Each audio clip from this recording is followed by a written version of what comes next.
Welcome to the Step Pyramid Complex of Djoser.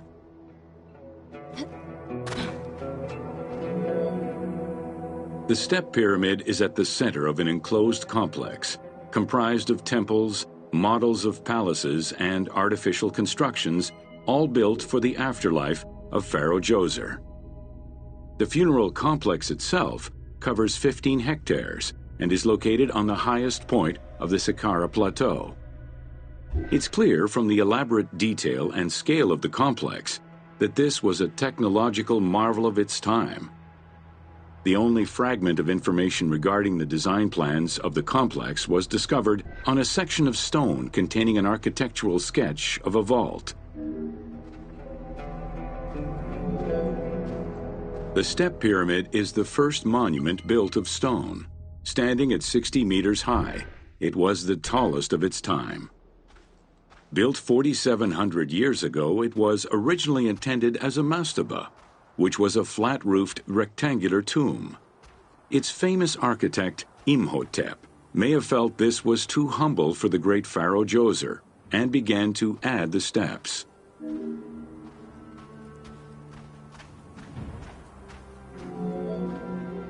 The Step Pyramid complex is enclosed within a 1,600-meter-long wall that is 10 meters high. This large wall was made out of white limestone and oriented along the north-south axis.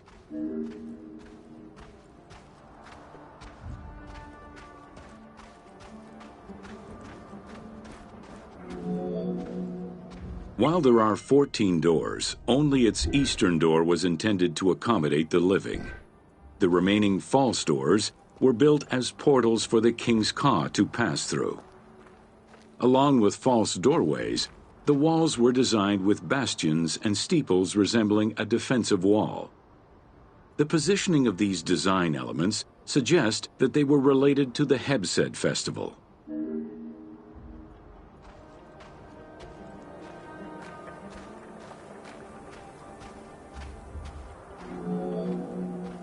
The only real entrance into the complex is at the end of a long, narrow passageway. This enclosure has a stone canopy carved to resemble wooden logs. At the end of the passage is a large opening.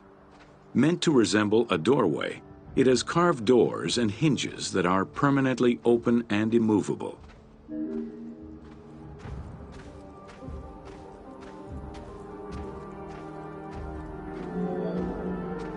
The corridor is lined with 20 pairs of columns up to 6 meters high, built by stacking stone drums.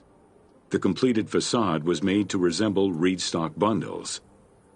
Traces of red paint were found on the columns, along with black paint on the support walls. This would have had the effect of blending the walls into the shadows to give the red columns the illusion of standing on their own.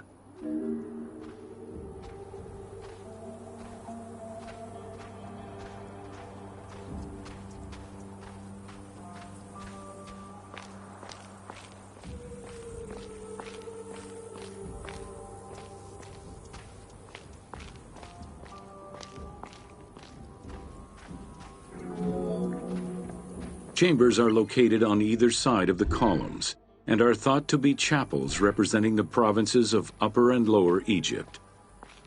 According to some Egyptologists, the arrangement of the rooms may be symbolic of jurisdiction and judgment.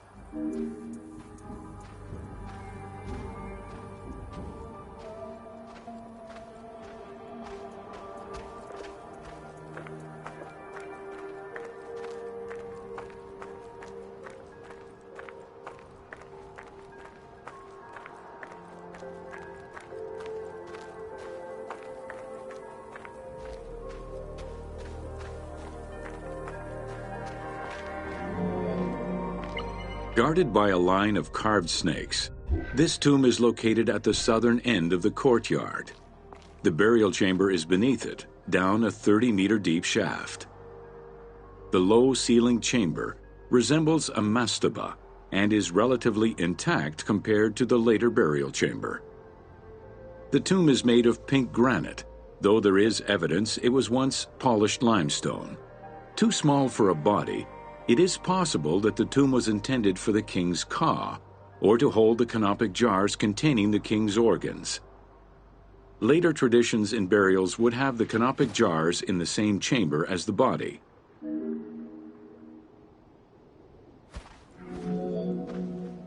A polished limestone staircase leads west from the tomb to underground apartments.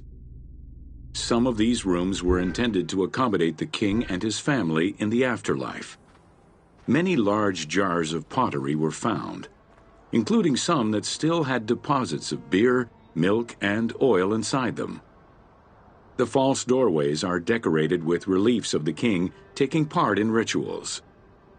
In these reliefs, he is seen carrying agricultural tools, running, and performing a ritual for the reanimation of the deceased.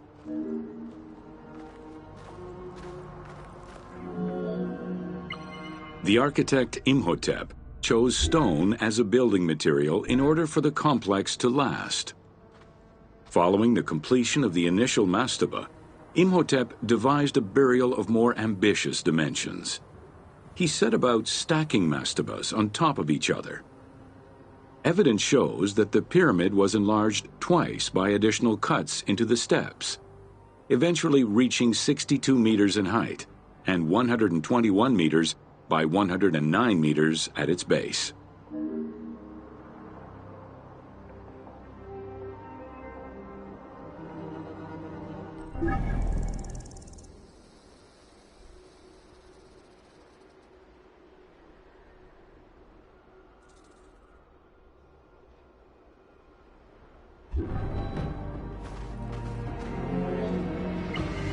A staircase allowing the pharaoh to enter the divine world was represented by a tiered pyramid, oblong in shape, completely enveloping the original mastaba.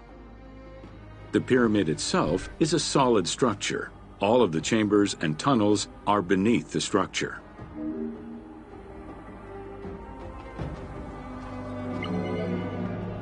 Pharaoh Djoser the Sacred was the founder of the Third Dynasty. He ruled for 19 years.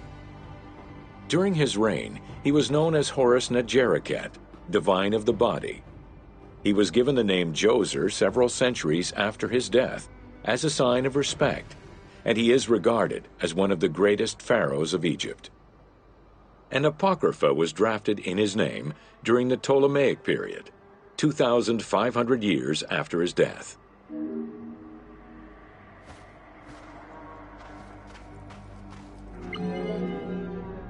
Djoser was associated with the sky god Horus in his human form. A plinth near the step pyramid is inscribed with his name and associated with Horus. He was the first to reside in Memphis, making it the central hub of government for the region.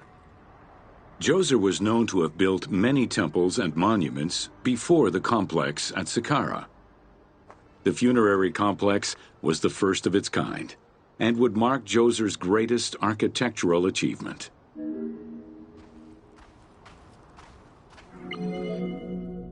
The funerary complex was built to resemble Djoser's palace, with the stone carved to imitate mud brick, trees, and reeds. Creating these details and softer textures in hard stone would have been a time-consuming, labor-intensive task. Much of the complex is designed to accommodate the Hebsed festival, allowing the king the ability to affirm his rule even in the afterlife.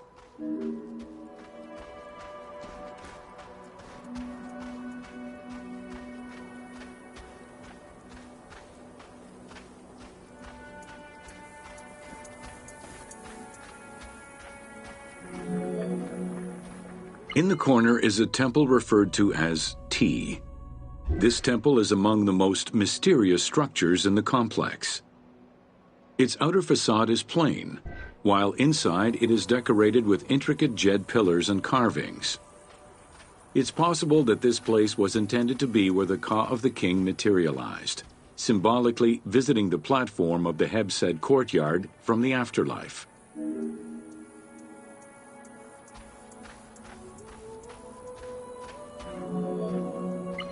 The Hebsed festival enabled the pharaoh to maintain universal order and renew godly powers.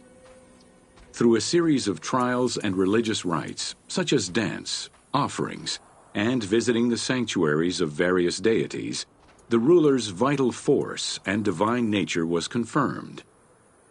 The celebration was meant to represent the ruler's jubilee and would take place every 30 years, though the deadline was not always followed. The earliest known ritual dates from the First Dynasty.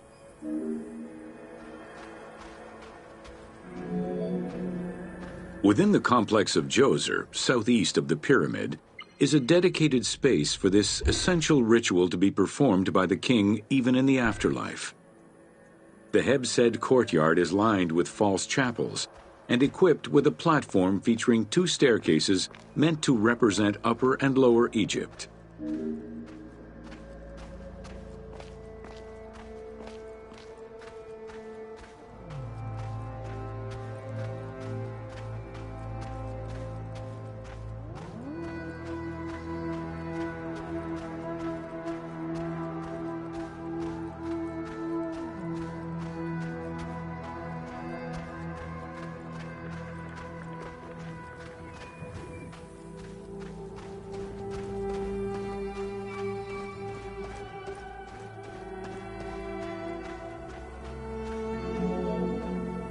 Located in the courtyard, the 2 pavilions are believed to represent the palaces of Upper and Lower Egypt.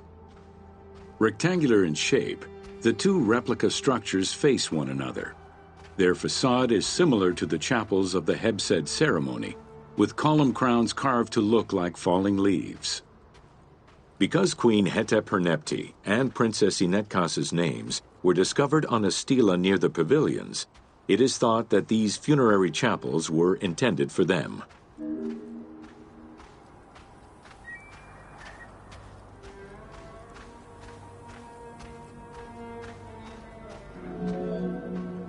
The funerary temple is on the north side of the complex, facing the stars where the deceased ruler was believed to travel after death.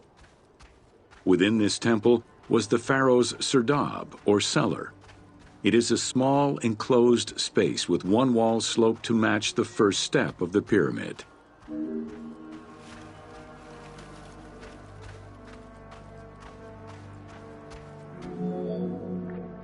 The north wall has 2 observation holes.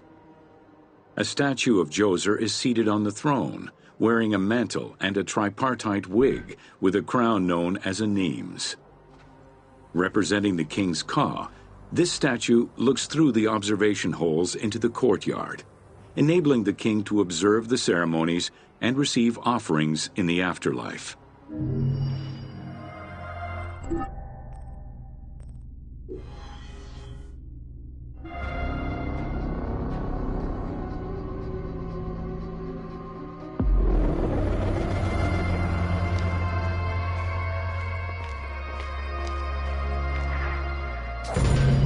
Welcome to Inside Djoser's Step Pyramid.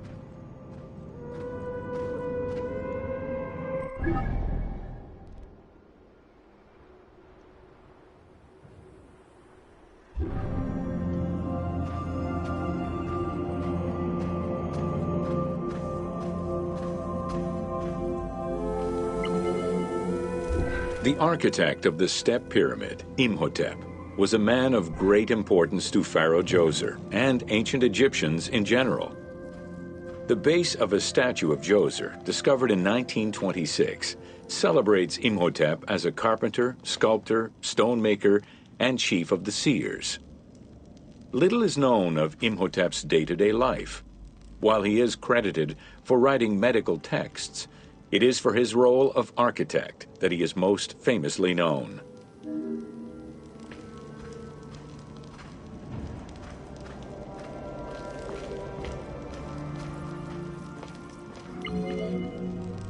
From the design of the pyramid to the elements within the complex itself, Imhotep set out to create something that would immortalize his king. An architectural achievement, the Step Pyramid was made from stone blocks instead of mud brick. It was the first time Egyptians built a monument of that height. Imhotep explicitly intended for the stone to reflect natural materials. The funerary complex of Djoser remained famous throughout the centuries and millennia, and its great architect, Imhotep, was deified by ancient Egyptians during the late period.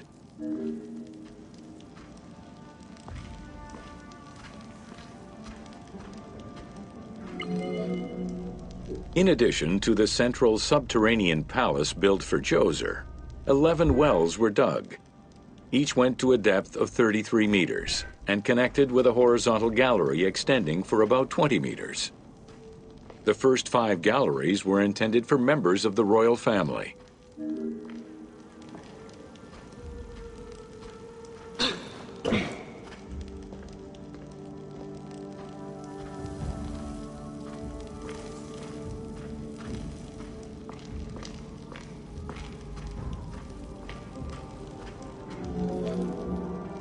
Two passages lead underground and branch off in 3 directions to various magazine galleries. This vast underground space accommodated sections for storage and ceremonial offerings. One of the tunnels, starting on the east side of the pyramid, contained 40,000 stone vessels, many of them belonging to the king's ancestors.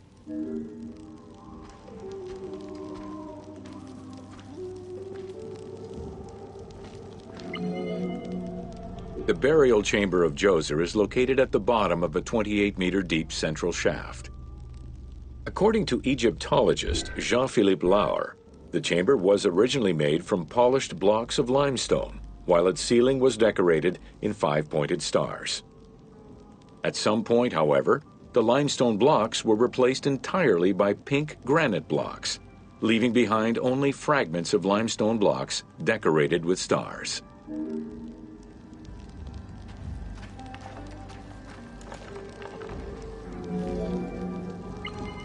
At the foot of the chamber are many tunnels going in all directions. This maze of tunnels, galleries, and chambers stretches over 5 kilometers. There are a number of dead ends and false doors. They may have been intended for the afterlife, rather than to fool thieves.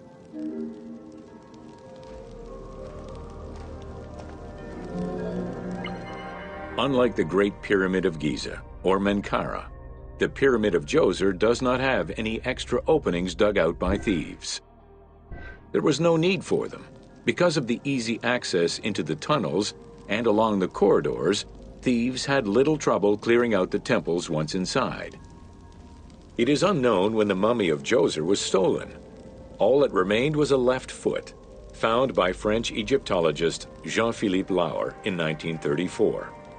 This architect, who devoted his whole life to meticulously exploring the complex, believed it belonged to Djoser.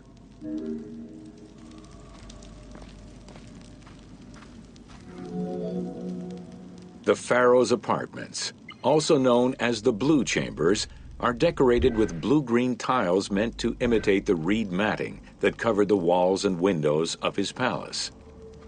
The stone is carefully curved and painted to look like the rolled mats of open doorways and curtains.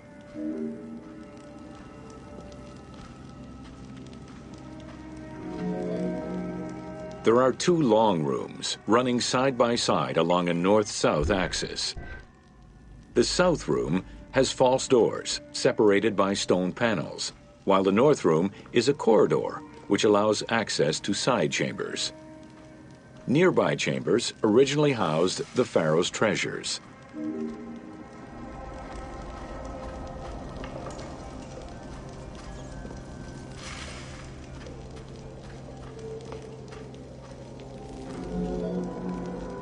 The door frames are made of fine limestone and carved with the king's name.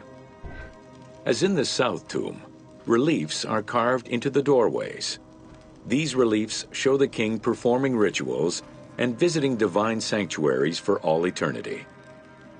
Their interiors are fictive additions made by the team to add to the wonders of the tomb. It is clear from the elaborate detail and scale of the complex that this funerary monument was a technological marvel of its time.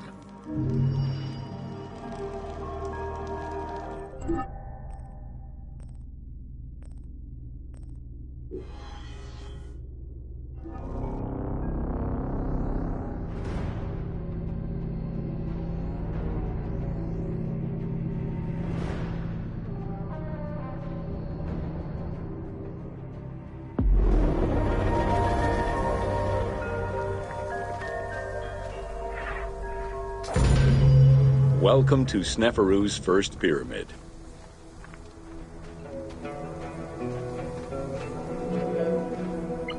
With the long reign of Sneferu, the first king of the 4th dynasty, the most brilliant and creative period began for the construction of funerary monuments in Egypt. Funerary monument design moved from the step pyramid to the smooth-faced pyramid, testament to the evolution of the practices of construction. The first attempt at this design was the Pyramid of Meidum.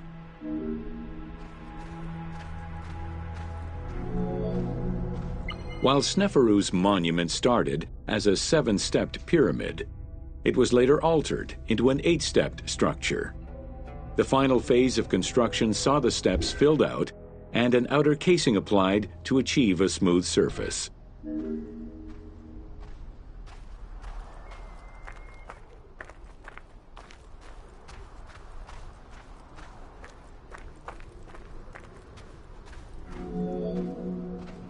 The smooth dressing of the walls did not provide sufficient bonding, however, and the outer casing did not rest on sound foundations.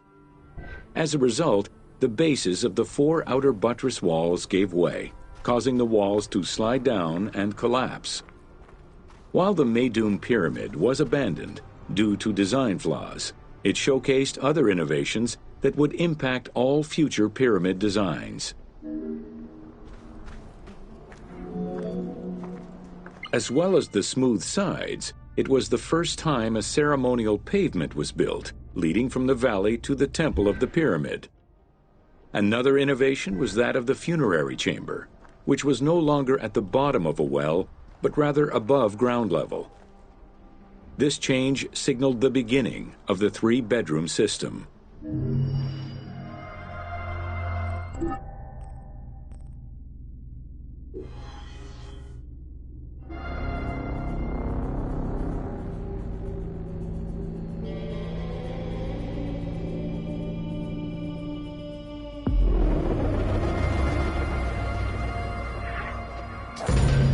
Welcome to the Bent Pyramid of Dashur. After the construction of the Meidum Pyramid failed, Sneferu transferred his residence and the official necropolis to Dashur. There he began construction on his second attempt at a funerary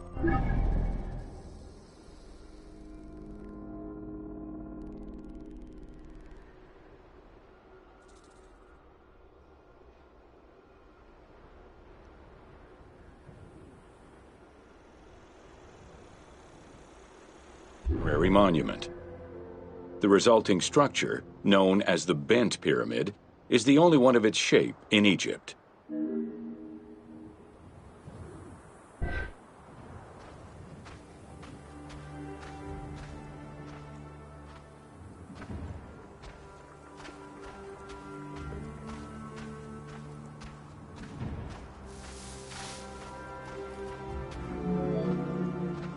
Though the pyramid also proved unstable and was abandoned, it marked a technical and architectural breakthrough. Heralding an important design transition, the Bent Pyramid displays a shift from the step pyramid to a functional smooth-sided pyramid.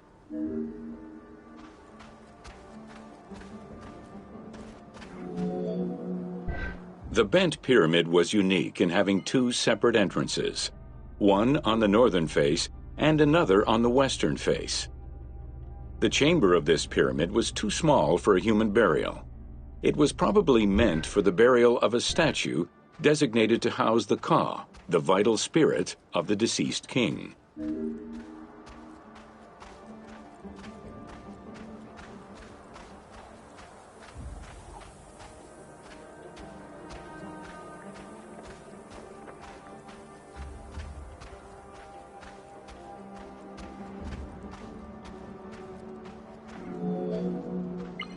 With the Bent Pyramid, architects successfully experimented with a completely new idea: to build the pyramid with a core of huge stones settled on a progressive horizontal design.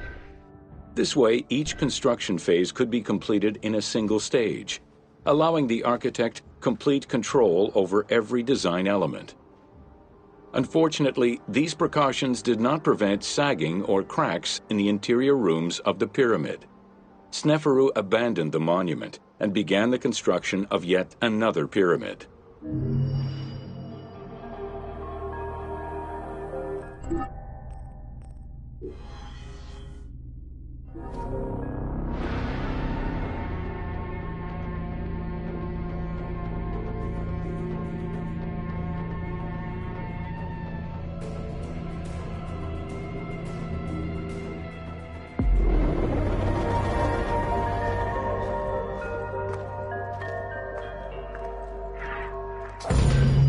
Welcome to the Red Pyramid of Dashur.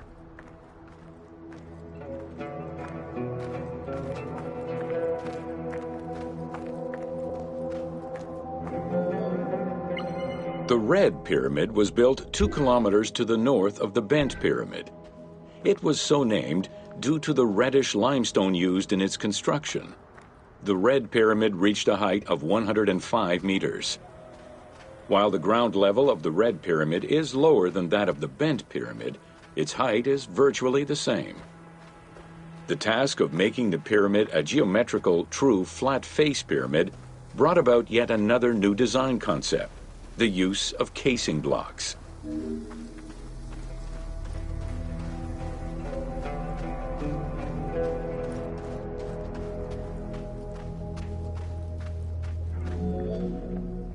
The descending corridor of the pyramid, which opens to the north, arrives at ground level, where 2 almost identical spectacular chambers with high ceilings are aligned north to south and connected by a short horizontal passage.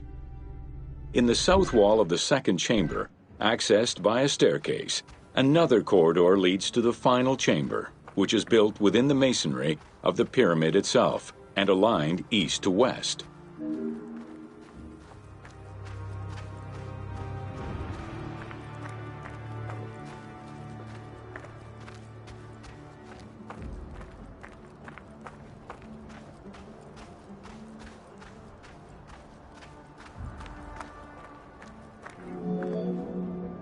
The annexes of the Red Pyramid consist of a small funerary temple located to the east.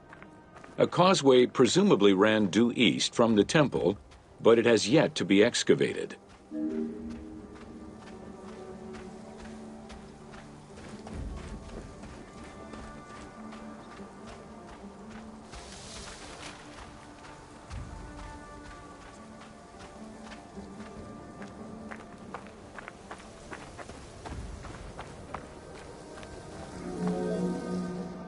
The Red Pyramid was structurally sound, and once finished, marked a remarkable design milestone.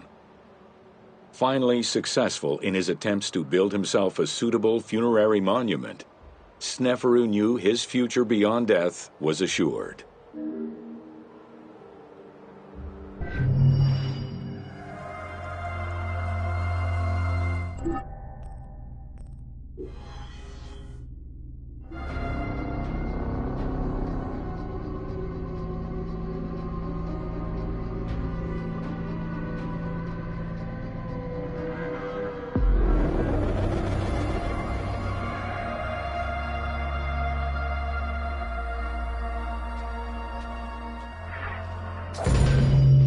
Welcome to Pyramids of the Middle Kingdom.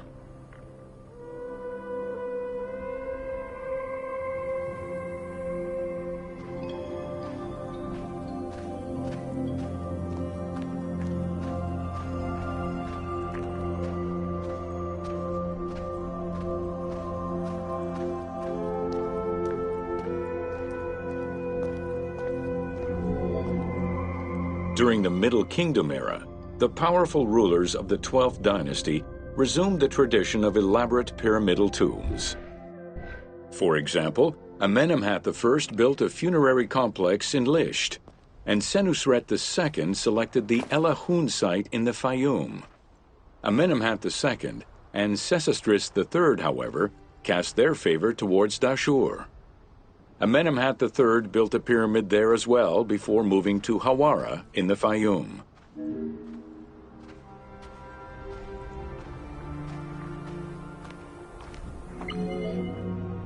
The plundering of tombs in troubled times prompted the architects of the Middle Kingdom to devise increasingly complicated means of security during construction. As such, while the architectural plans of the Hawara Pyramid were simpler than the one at Dashur, the means used to protect it from looters were much more elaborate. Beyond the use of blind passages and concealed trapdoors, the architects relied on a system of stone slabs, which were slid into place at the end of construction. These massive stone slabs were meant to permanently block the passageways leading to the funerary chambers.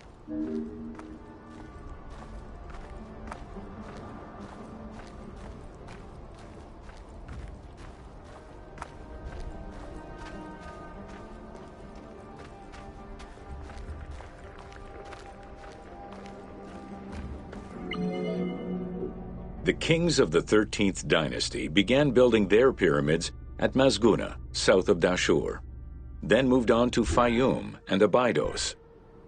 The kings of the 17th dynasty, however, satisfied themselves with crowning their cave tombs with small pyramids of raw brick. The kings of the 18th dynasty gave up the shape of the pyramid as a royal tomb entirely. They chose a mountain with a pyramidal shape in the Valley of Kings and dug their graves there.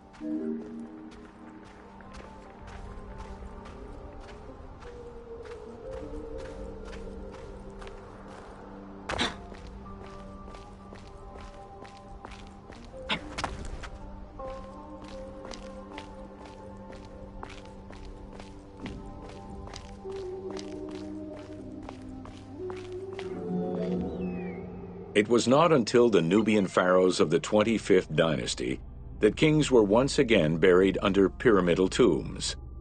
In fact, today, the area of ancient Nubia, modern Sudan, contains a record number of 220 known pyramids to Egypt's 138. Despite their slow decline in use and quality, pyramids continued to fascinate all and sundry up to the Roman era. They remain to this day a symbol of the religious dedication of the pharaohs and the grandeur of ancient Egypt.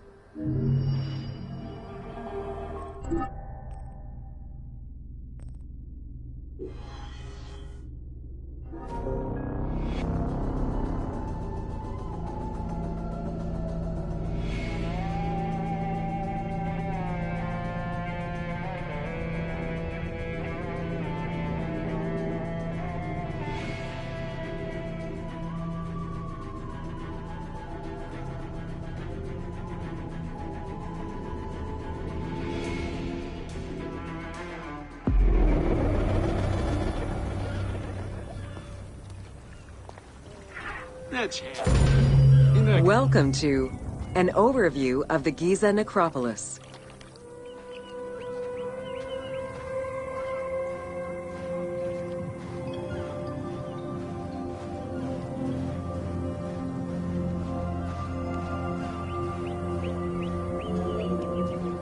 The Giza Plateau is located on the west bank of the Nile and was considered by ancient Egyptians as the domain of the dead. The pyramidal complexes found there were built over the span of 3 generations, during the reign of Khufu, Khafre, and Menkaure.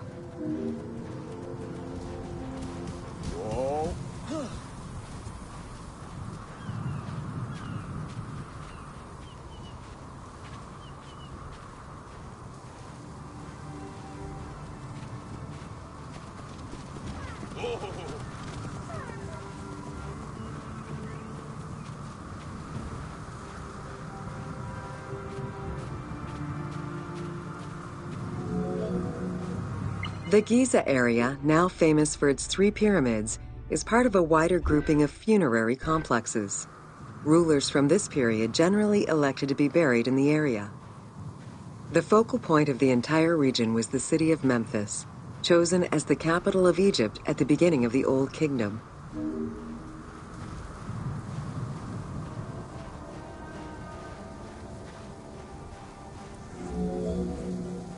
The placement of the Giza monuments, and particularly that of the pyramids, followed a practical yet strict alignment. First, they focused on cardinal points, and then they accounted for the natural geology of the plateau.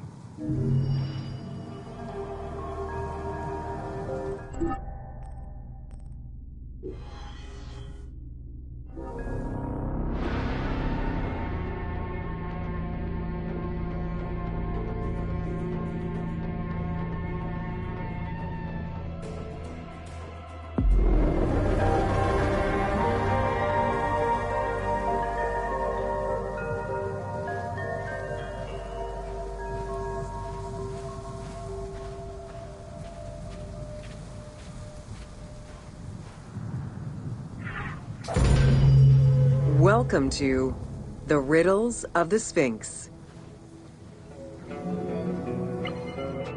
A sphinx was originally meant to be a personification of the king. The human head, wearing pharaonic regalia, was fused with the body of a lion, thus sharing the qualities the powerful animal possessed, namely its power, the swiftness of its attack, and its majestic authority. By these very virtues, it was also considered a symbol of protection. Unsurprisingly, statues of sphinxes could be found along the dromas, protectors of the path taken by the gods to reach the temples.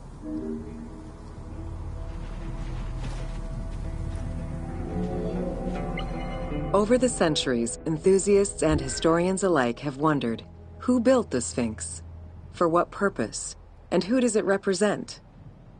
These questions remain unanswered. Several theories do exist, however, some more credible than others. One theory supposes that Jedefre chose to pay homage to his father Khufu by building the Great Sphinx of Giza. The stone temple on the eastern face of the Sphinx would have been added later on by his brother and successor, Khafre, in order to strengthen the divine worship of their father. It would be the first Egyptian temple oriented with the sun.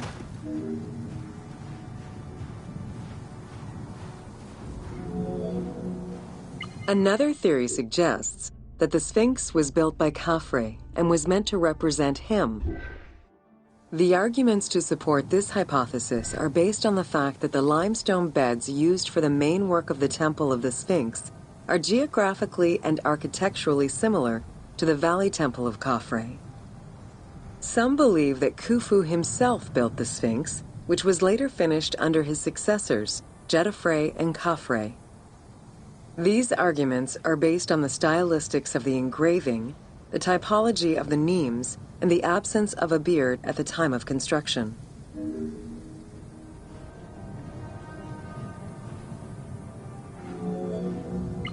While ancient Egypt as a whole leaves a rather home vision of its monuments and statuary, it is vital to understand that in ancient times, absolutely everything was painted. The sun, eating away at the pigments of the colors, the sand, the climate, and the implacable impact of time, unfortunately destroyed the glorious colors of the Sphinx of Giza. Documents from an Arab Egyptologist of the 12th century, Abd al-Latif al-Baghdadi, indicate that traces of red were still visible in his time. Today, however, the only color that remains are traces of red close to the ears of the Sphinx, as well as hints of blue and yellow on the nemes, traditional colors for that type of headdress.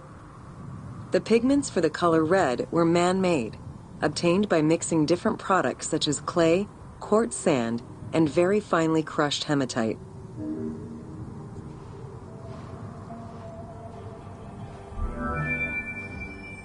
Red had a strong symbolism in ancient Egypt. It was both the color of life and the color of death. It could represent the sands of the desert or the brilliance of the sun. Red was also associated with the god Seth, vengeful and destructive. The Egyptian word for red, Deshur, is also the word which was used to signify the desert, or the royal crown of Lower Egypt. In art, red was also the color used to paint the bodies of men, while yellow was used for women.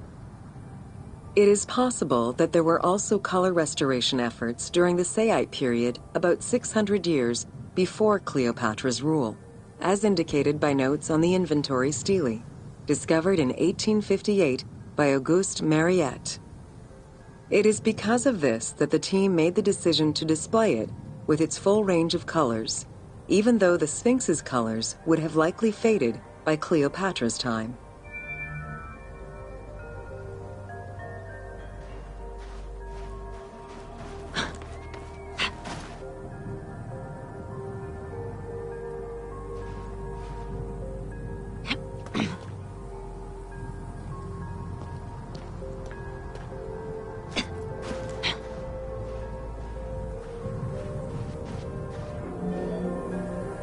Dating from the 4th dynasty, approximately 2600 to 2500 BCE, the Great Sphinx of Giza is the oldest and largest sphinx that we know of. Carved from a natural limestone outcrop, the Sphinx measures 19.8 meters in height, 73.2 meters in length, and 14 meters in width.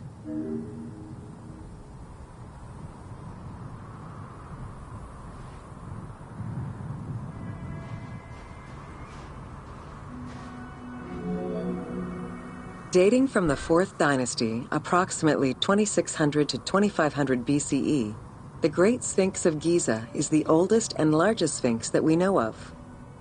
Carved from a natural limestone outcrop, the Sphinx measures 19.8 meters in height, 73.2 meters in length, and 14 meters in width.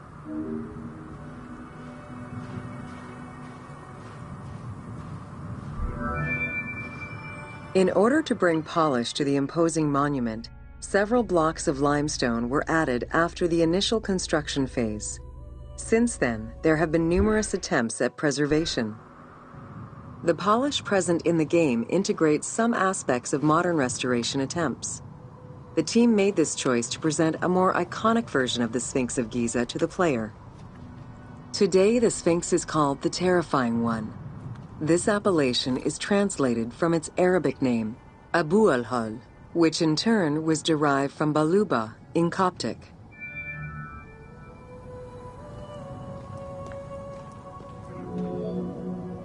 The Sphinx as a whole was carved in situ from a natural stone promontory. Its head was built in a limestone peak of the Mukattam Plate, and the body was sculpted in the underlying rock layer where it is located. The degradation of the Sphinx is due in particular to wind erosion and the different quality of limestone used in its construction. The level of sodium contained in the groundwater which abuts the stone is also a contributing factor.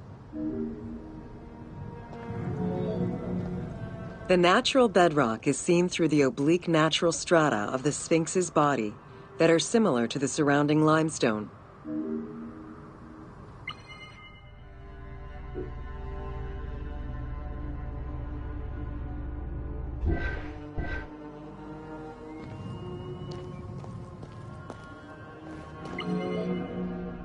Since antiquity, people have always believed there was a hidden tomb deep within the Sphinx. It is thought that attempts to plunder the Sphinx began as far back as the First Intermediate Period. Since then, numerous attempts to pierce the Sphinx's secrets have been carried out, leaving indelible scars upon the monument. 12 meters long and cut during pharaonic times, another entrance in the back of the Sphinx aroused curiosity. Although Thutmose IV attempted to seal it off, it was possibly reopened by treasure hunters. It was rediscovered by Howard Vyse and mapped more recently by Mark Lehner. This entrance at the back of the Sphinx leads to different cavities of a few meters each, in directions going inside the statue's body and under the surface. The team has used this opportunity to extrapolate a little more.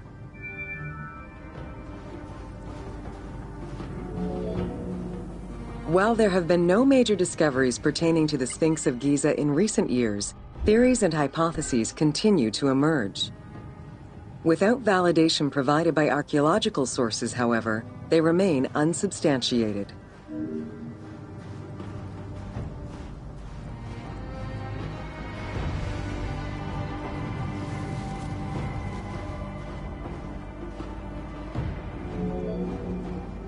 The first of the main theories as to the Sphinx of Giza's meaning posits that the Sphinx was originally a massive representation of the god Anubis. Its principal arguments are that the head of the Sphinx is disproportionate compared to the size of its body.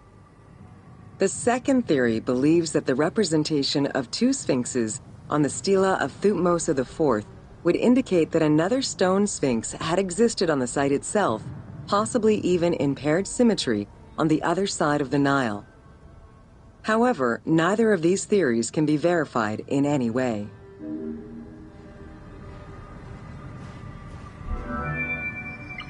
Several scientific projects using new technologies have been put in place in the past decades.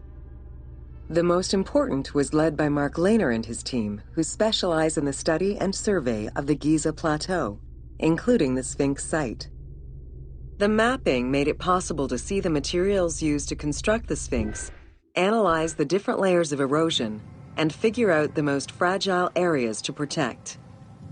After a few attempts at giving the Sphinx artistic proportions, the team instead decided to use photogrammetry mapping to faithfully reproduce the proportions of the Sphinx.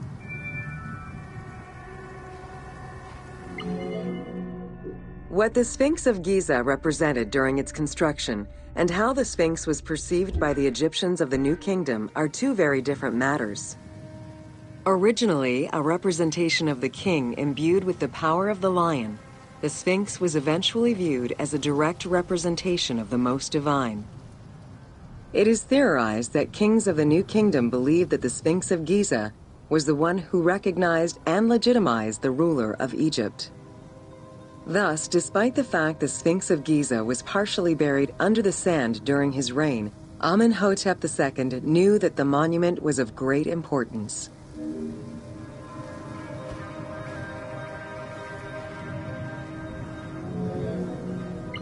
Amenhotep II built a second temple dedicated for the Sphinx as Horemakhet to pay homage to Khufu and Khafre, his predecessors.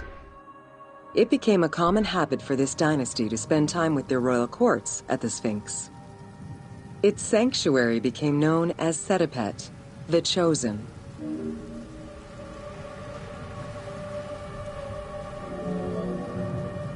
Egyptologist Mark Lehner believed that Amenhotep II built a statue of himself anchored between the paws of the Sphinx, likely to legitimize his reign, alongside a stela found by Salim Hassan. Many other pharaohs of this dynasty, such as Tutankhamun and Ramses II, also left marks of their passage in a similar fashion, sometimes even stripping the stones of nearby temples and pyramids to do so. Amenhotep II's son and successor, Thutmose IV, was a frequent offender.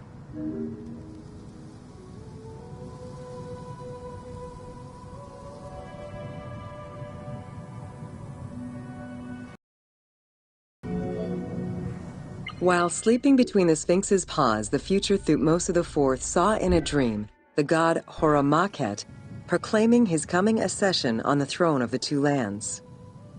This was, of course, on the condition that he remove all of the sand covering the Sphinx, which stood guard as the personification of the god, and should thus never be engulfed by the sands of the desert.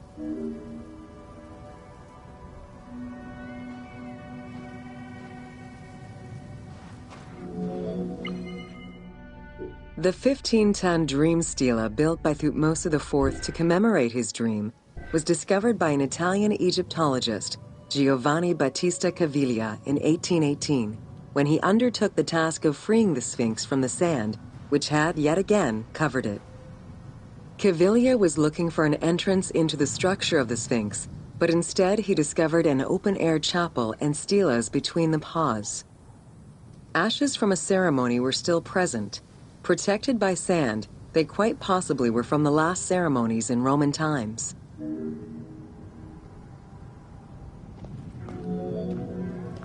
That same year, Caviglia discovered fragments of the Sphinx's beard that had probably been added during the New Kingdom.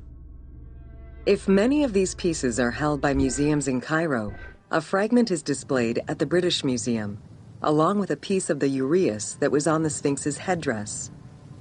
It is believed this fragment of beard was possibly kept in place thanks to the statue of Amenhotep II, which was supposed to be located under the head of the Sphinx.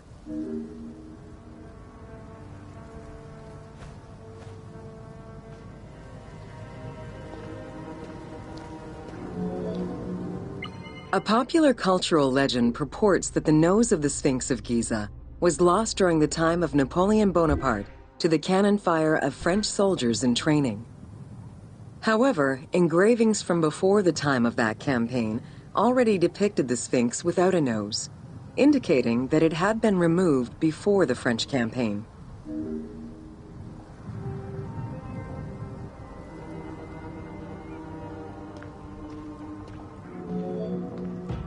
The most plausible hypothesis is based on the research of the German historian Ulrich Harman. During the 1980s, Harman compiled medieval sources written by Arab authors.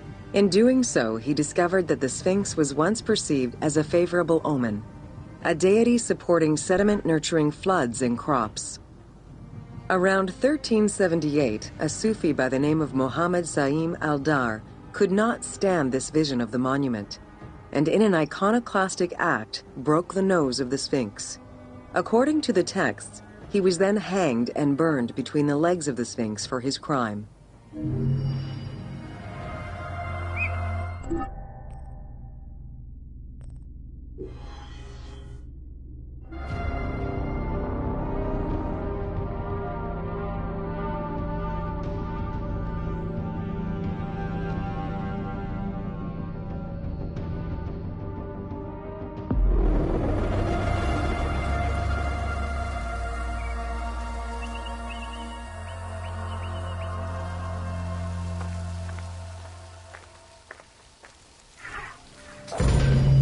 Welcome to Khufu's funerary complex.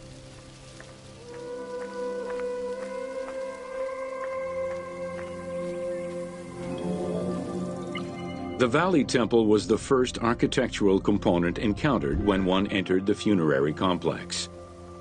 It was considered the official entrance of the tomb and mixed the structural components of both a temple and a portico.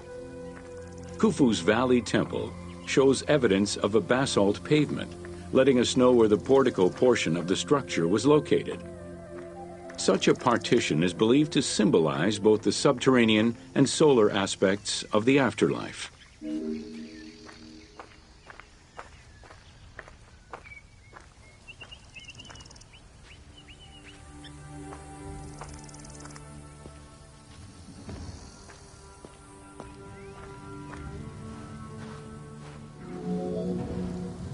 Khufu's causeway ran from the floodplain up to the plateau, linking together the Valley Temple and the Mortuary Temple.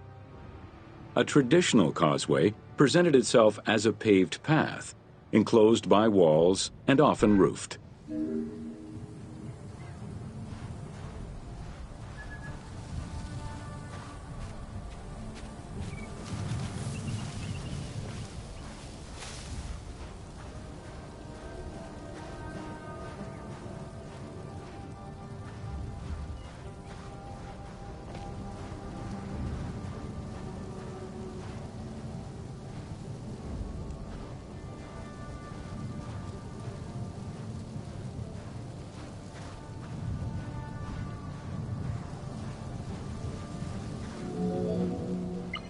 Fragments discovered by archaeologists indicate that the walls in Khufu's causeway, one of the longest known to us, were decorated with carvings and possibly paint. Depictions show a great variety of themes: stars on the ceiling, accompanied by scenes of battles on the walls. Other engravings depicted the creation of the complex by illustrating craftsmen at work.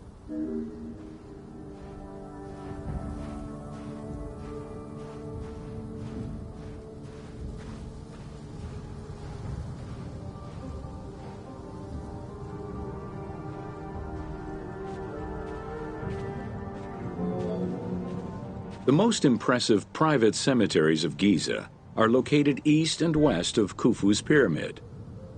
The eastern cemetery was reserved for members of the royal family, while the western cemetery was mostly set aside for various court dignitaries.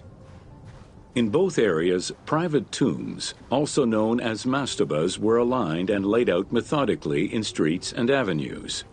This arrangement was probably an attempt at recreating the king's court for the afterlife.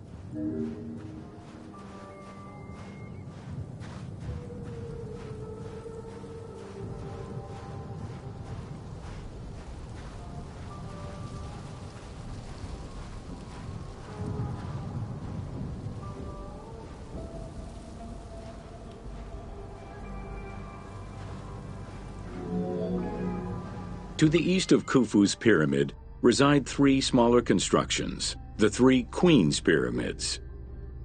A sloping passage led from the ground surface to a burial chamber, cut out of the bedrock and lined with masonry. If it seems quite certain that these monuments were intended for queen's burials, the identity of the original occupants is hard to assess. The northernmost pyramid was most likely meant for Queen Hetepheres, who was believed to have been Khufu's mother. However, in 1925, her actual tomb was discovered nearby by accident. It was hidden at the bottom of a deep masonry pit in an underground chamber. Within the concealed chamber, Egyptologists discovered the most complete royal funerary equipment dating from the Old Kingdom, though her body was missing.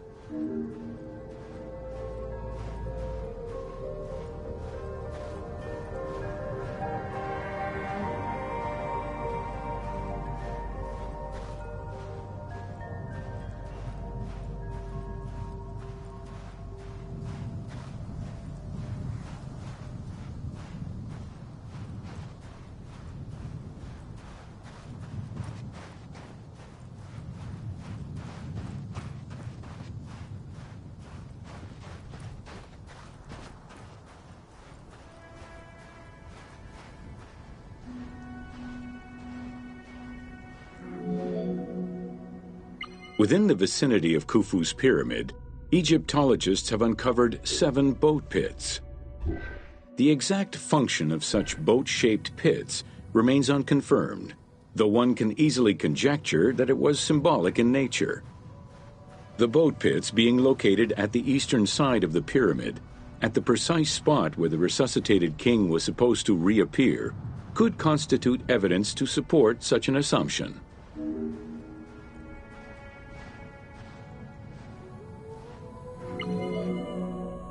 The 2 southern boat pits, each covered by a roof of huge limestone slabs, were discovered in 1954 by Kamal al-Malak, an Egyptian Egyptologist. Only one of them had been opened. 1,224 boat parts made of cedar wood were retrieved one by one and patiently reassembled by the master restorer Ahmed Youssef. This process took 28 years. Youssef worked by following lines of mortise and tenon joints and by stitching parts together with vegetable ropes, all in order to keep the design as authentic as possible.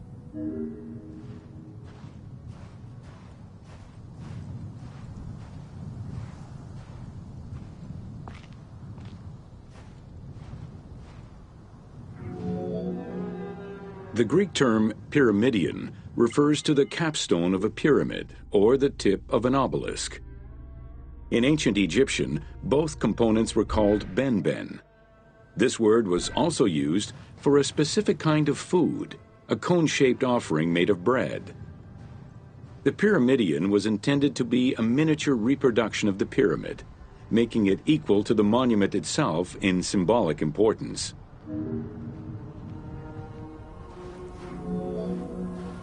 A few pyramidia have been retrieved from pyramidal complexes. The earliest, found in Dashur, is undoubtedly a good example of Old Kingdom's pyramidia. It is made of limestone and has no inscriptions. Some engraved pyramidia were recovered from private funerary chapels. Their inscriptions all related to the solar symbolism of the benben.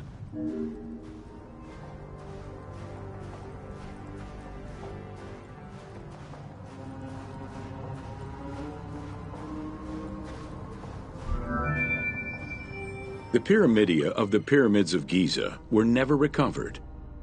The reconstitution you see in the game is fictive, incorporating a golden pyramidion bearing inscriptions relevant to Khufu.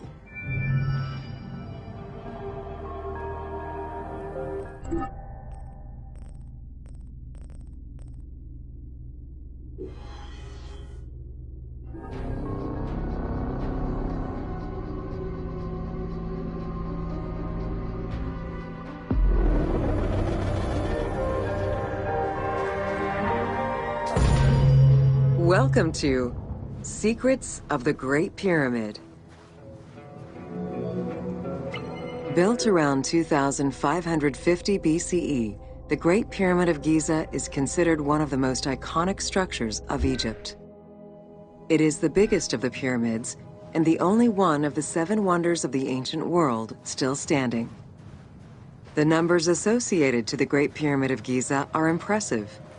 A workforce of over 20,000 people, 6 million tons of stone, and 20 years of construction. It was a massive undertaking for a pharaoh's tomb.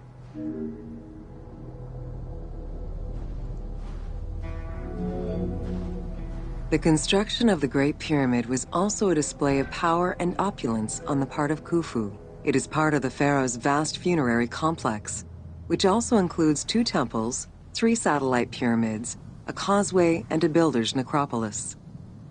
We can guess that the intent behind the construction of these monuments was Khufu's way of declaring himself one of the most powerful pharaohs to rule a unified Egypt.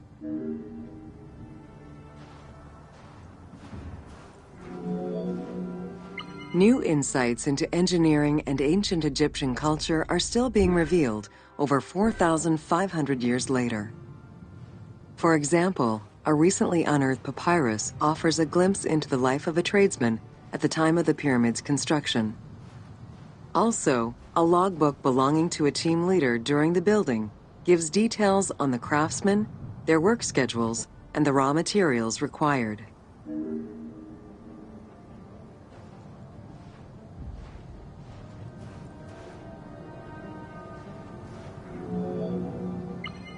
It is interesting to note that by Cleopatra's time, the pyramid's celestial purpose, its construction, and the function of its mysterious inner chambers was already unclear.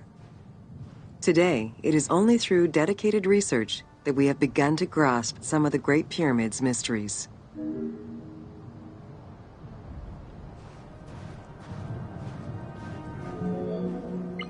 The Egyptians had polished their design for centuries by the time work on the Great Pyramid began. Intended as a tomb for Khufu, the Great Pyramid's structural design has been considered to be nearly perfect by engineers and historians ever since.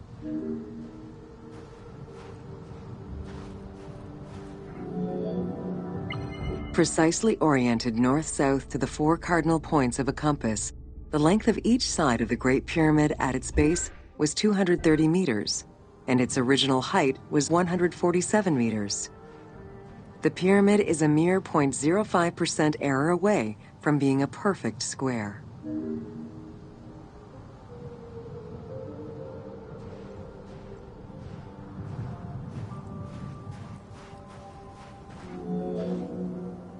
In order to achieve the shape of a true pyramid, the design required many considerations in the planning phases as well as precision during execution. It was especially critical that they control the angle of inclination on all sides at every stage of construction. Materials for the Great Pyramid consisted of quarried limestone blocks, weighing between 2 to 15 tons each. The methods of moving these blocks into place is still debated by architects and Egyptologists. The precision of its design in an age with only soft metal tools, as well as the enormous scale of its construction, make the Great Pyramid one of the most impressive feats of human engineering.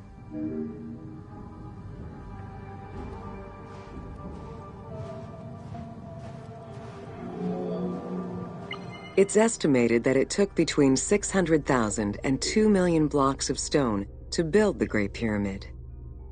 Experts calculate it would have required men to move 12 blocks every hour around the clock for 20 years to place the 2.3 million stones the monument is made of.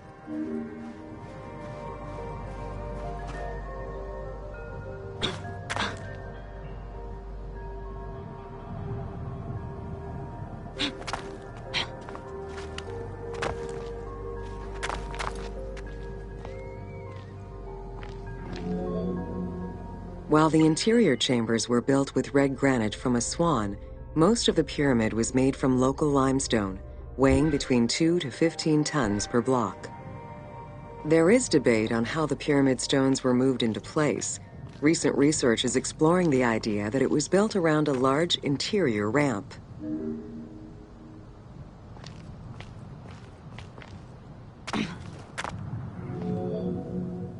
The recently discovered logbook confirms that the high-quality limestone of the outer casing was brought by boat across the Nile from a quarry in Tura. Once complete, the smooth white polished stone of the Great Pyramid would have reflected the sunlight like a beacon, earning it the name the Horizon of Khufu.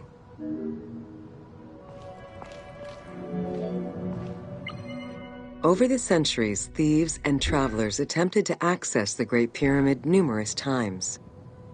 Ancient writings describe details of its interior, proof that some made their way within, though who gained entrance first and when is unknown. The main entrance of the Great Pyramid is located 17 meters above ground level. It faces north, likely in order to align with the North Star. Though the entrance passageway had been discovered in antiquity, any further access into the Great Pyramid was stopped by massive vertical slabs of rock. As such, present-day visitors to the pyramid must use the robber's entrance.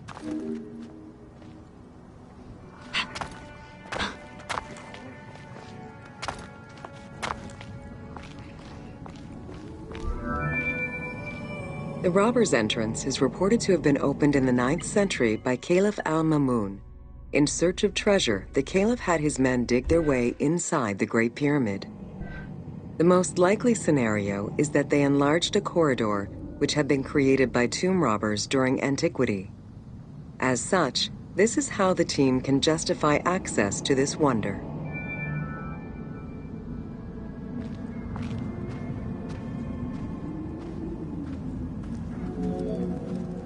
Attempts to gain entry to the Great Pyramid and uncover its potential secrets continued throughout the centuries. In the 19th century, the belief that another entry existed at the south side resulted in a hole being blasted into the pyramid's side, with no results for the damage that was done. While the search is still ongoing today to uncover more hidden rooms and passageways, conservation is the primary concern of all such efforts.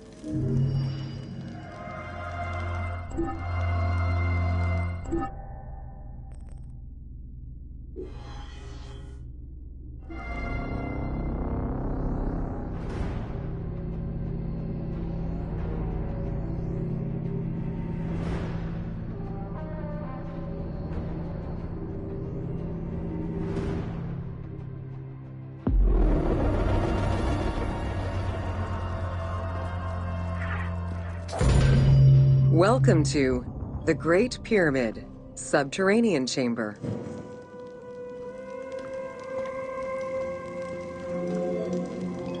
From the original entrance of the Great Pyramid, there is a passage leading to the subterranean chamber. Its walls were carved out of the existing rock of the plateau and then covered in a fine, unmarked limestone. The descending passage has a steep 26-degree downward slope. Narrow and with a low ceiling, this pathway is long and challenging.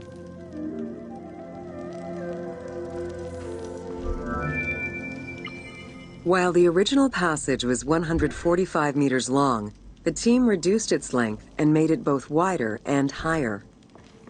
The well shaft was a 58-meter vertical passage that connected the descending corridor to the grand gallery above. An adjacent grotto may have originally been a small natural well in the bedrock that was enlarged during the tunneling. Whether the grotto was intended for another purpose is uncertain.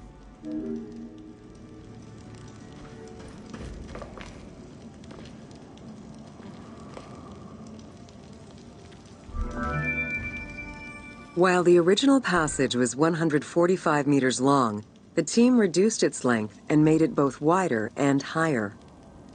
The main focus of the work in reproducing the location was centered upon preserving the unique claustrophobic environment of the Great Pyramid, while still allowing for a smooth game navigation.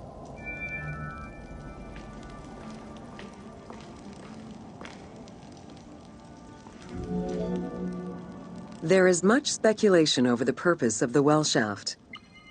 One theory is that the channel was cut or enlarged to supply air to workers in the descending passage. Another is that it was meant to provide an exit route once the work was done in the heart of the pyramid. Without the well shaft, workers would have been trapped inside forever when the Grand Gallery was sealed. The opening at the bottom of the well shaft was most likely sealed by exiting workers to camouflage the passageway.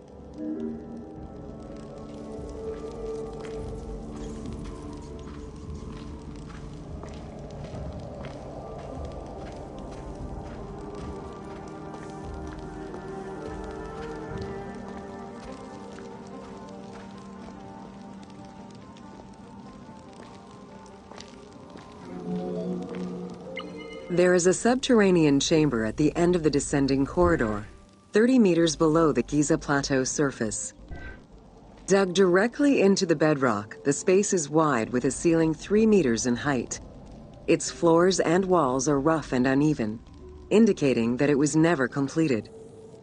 At the south end of the room, there is another narrow corridor, similar to the others, though it abruptly ends after roughly 20 meters. The chamber also contains an 11-meter pit near the east side. It's unclear what this may have been used for. In the game, this well leads to a fictive underground complex containing key game-related mysteries.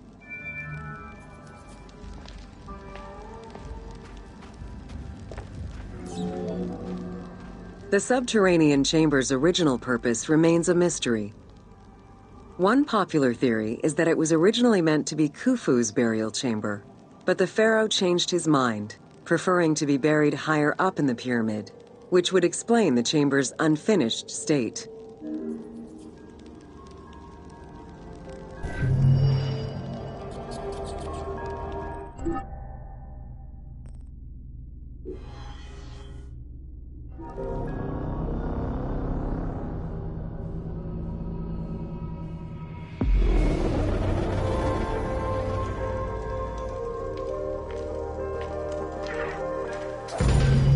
Welcome to the Great Pyramid of Giza, Upper Chambers.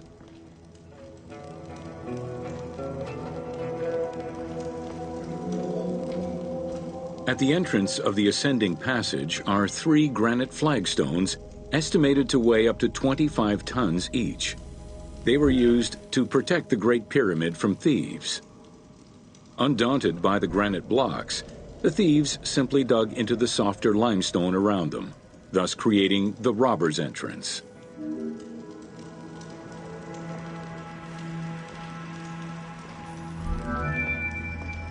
While in reality the robber's entrance is one single cavity which leads to both passages, in the game, the team created individual accesses to either passage. As such, in the game, one entrance leads to the ascending passage, while another leads to the descending passage.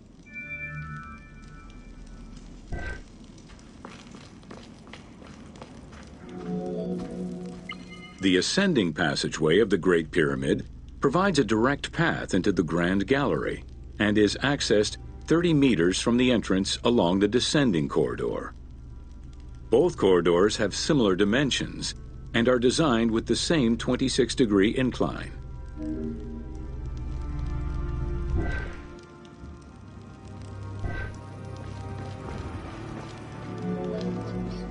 The ascending corridor has smooth masonry on its walls, and the layout includes many trapezoidal stones.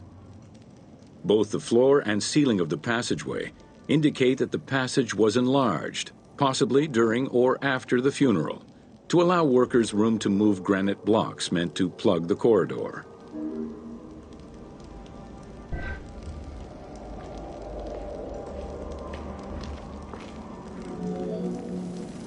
The Grand Gallery's purpose is still debated among experts. It may have been intended to align with the stars, act as a buffer to protect the king's chamber, or simply to facilitate the transport of the granite blocks used inside the pyramid. Access to the queen's chamber was at the beginning of the Grand Gallery.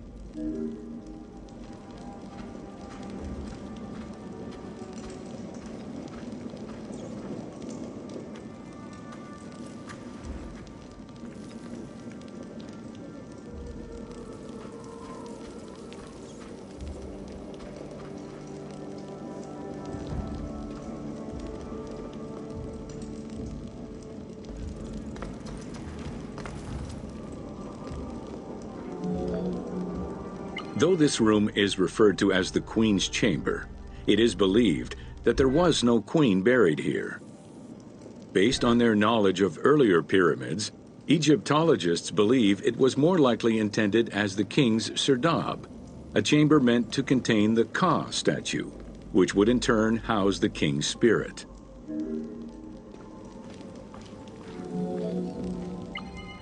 Situated exactly within the pyramid's center, on the east-west axis of the pyramid, the chamber has a vaulted ceiling and measures 5.7 by 5.2 meters.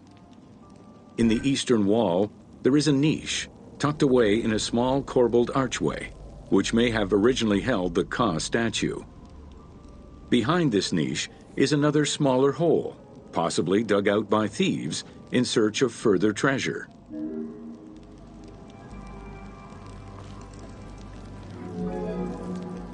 In the 19th century, two shafts were found running through the north and south walls.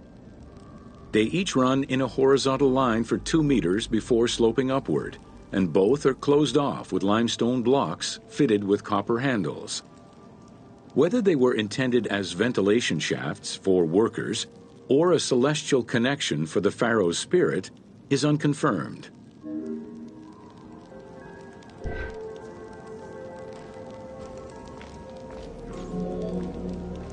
A recent scan of the room indicated the presence of an unknown cavity hidden behind the north face of the walls over the descending corridor. Further investigation is still ongoing to ascertain the nature of the anomaly, so as to avoid risking damage to the monument.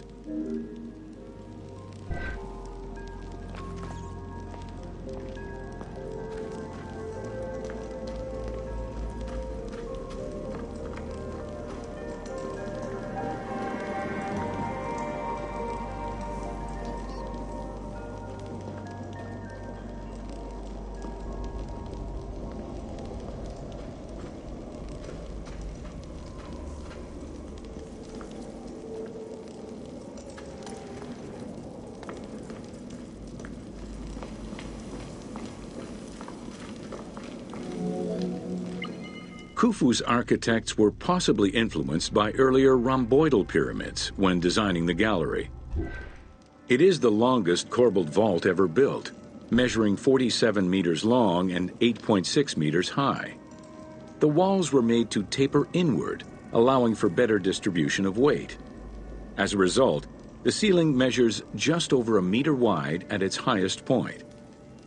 Though this construction technique is present in other pyramids, few have the same precision and stability.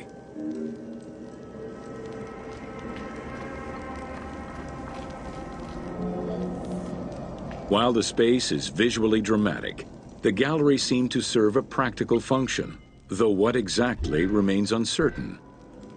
Still, the wall design was undoubtedly meant to contribute to the stability of the structure, and its floor may have helped workers move the materials. A channel runs along the middle of the room. A movable floor originally rested in this central recess. The raised benches on either side are equipped with slots that may have been used to help position the granite blocking stones.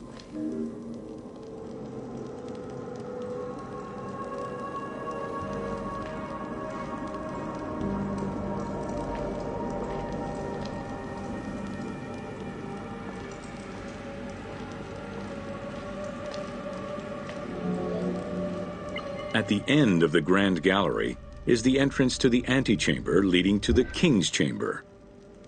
Directly above, there is another narrower horizontal passage that connects to the top of the king's chamber and allow the workers access to the weight relief rooms.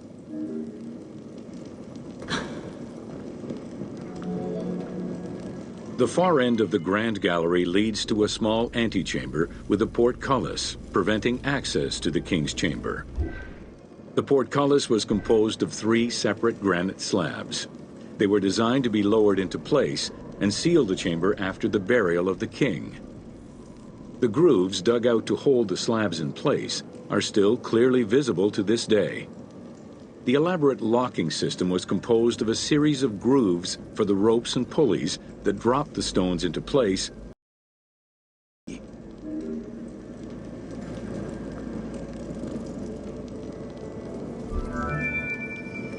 For the purposes of the game, the team elected to remove the portcullis slabs in order to grant the player access to the king's chamber.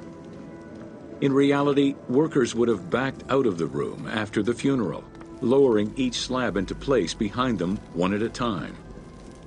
Each of the 3 stones were smashed by looters centuries later, and evidence of their break-in is still evident.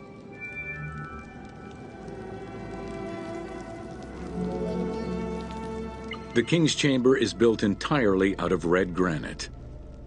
The king's chamber measures 5.8 meters in height.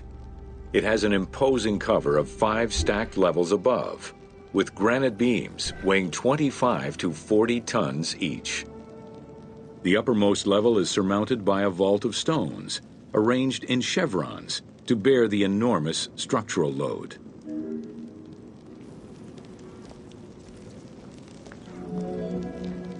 As in the Queen's chamber, 2 shafts extend out from the room towards the north and south faces of the pyramid.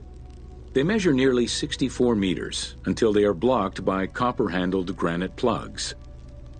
Some experts in the culture of the Old Kingdom believe that the shafts were thought to lead the king's soul to the stars, with the incarnation of the pharaoh as the god Ra, represented by the northern well, and the god Horus by the southern well. There is a granite sarcophagus at the west end of the room, but it is the concealed construction inscriptions left by workmen on the roof's stones which verify this as the resting place of Khufu. The sarcophagus was recorded as being empty when it was discovered, and its design indicates that there was once a lid in place. It's possible that this sarcophagus is only a cenotaph in memory of the pharaoh, but was never actually meant to receive the body. Khufu's mummy was never found. It is hoped that as of yet undiscovered hidden rooms and shafts of the pyramid may provide an answer as to its location.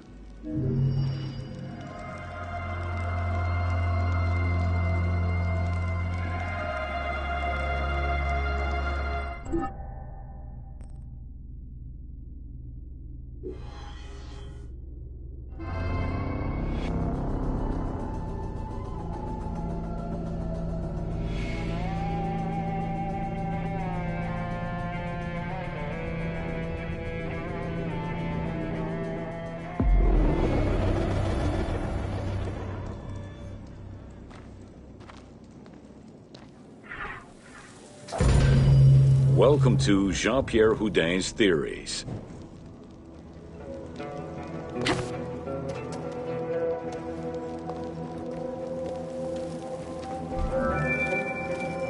The team wanted to provide players with a sense of exploration and discovery, particularly within the Great Pyramid. As such, a decision was made that the internal design of the monument in the game would reflect Jean-Pierre Houdin's theories. While the antechambers of the king's tomb have yet to be discovered, Houdin posits that this is merely due to a unique design, placing the pharaoh's tomb at the center of the pyramid. The entire tour you are about to take was designed along Houdin's hypotheses.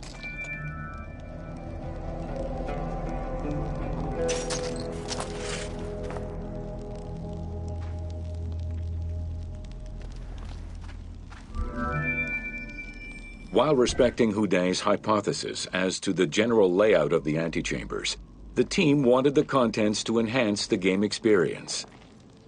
In regular royal tombs, the antechambers were filled with all the material goods needed by the pharaoh in the afterlife.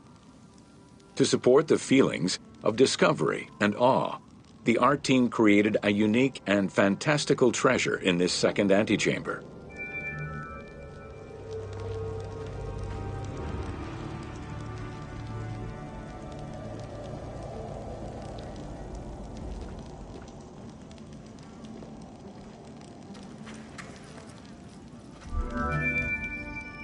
Houdet theorized that the ascending corridor and the Great Gallery were used by the workers to haul hoist the heavy beams above the king's chamber. He called it the service circuit. The corridor you are in now was created by the team following Houdet's theory and is referred to as the noble circuit. It is through this corridor that the wooden sarcophagus containing the pharaoh's mummy would have been transported to its final resting chamber.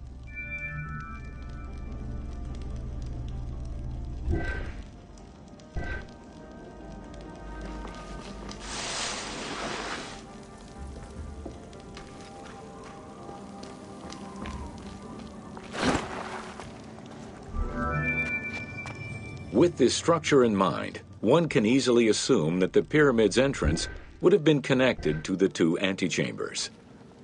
Modern research has revealed that a cavity might be located behind the north face chevrons of the pyramid. As such, the team chose to create this area for the player to explore. Here is where Houdet believes that the priests and nobles would have exited the pyramid after the burial ceremony.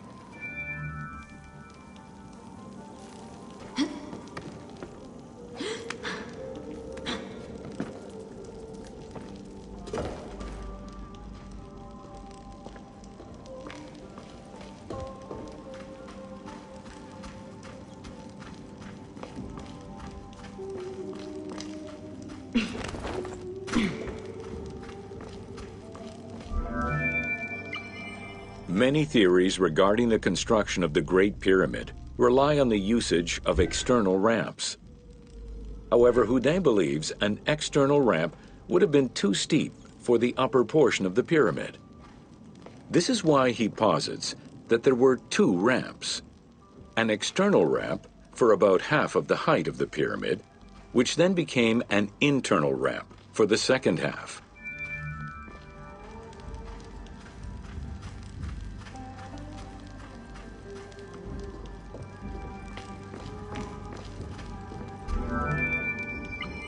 Houdet's theory states that this internal ramp followed the sides of the pyramid in an ascending spiral pattern.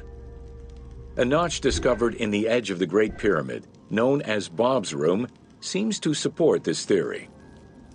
Located at the corners of each edge of the pyramid, these large rooms would have allowed workers to turn the stone by 90 degrees, allowing them to continue the ascent.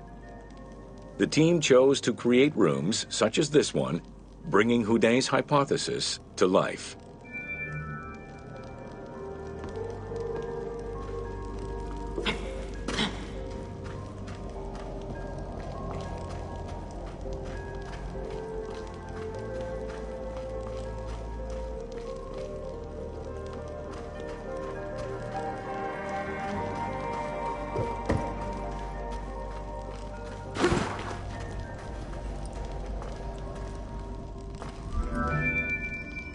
This long corridor was the first section of the ascending internal ramp.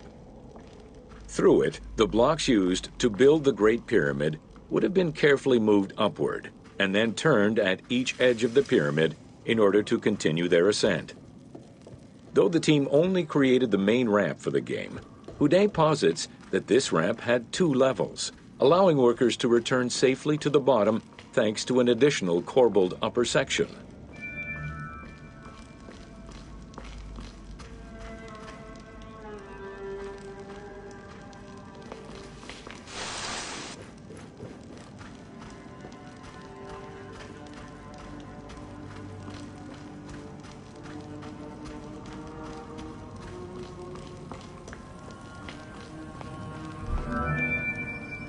According to Houdet, the start of the inner ramp was located at the base of the southeastern face of the pyramid.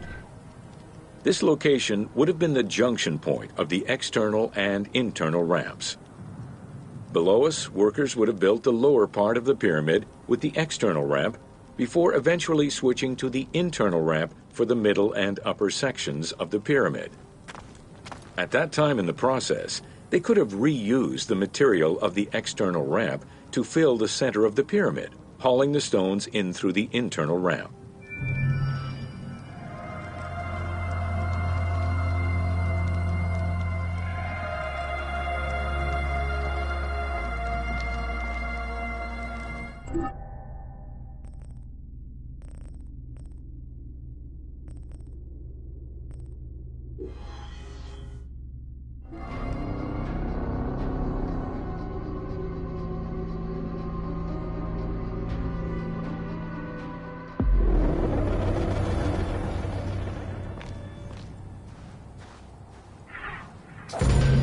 Welcome to Khafre's funerary complex.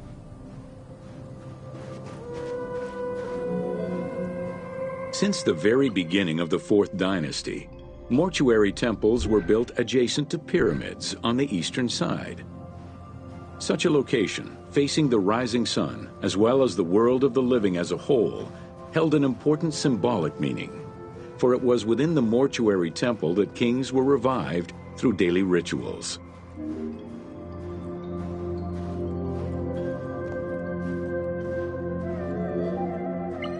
In its standard form, a mortuary temple was divided into 2 parts: a front area which consisted of a vestibule and a courtyard, and an area in the back, where all sacred elements were located.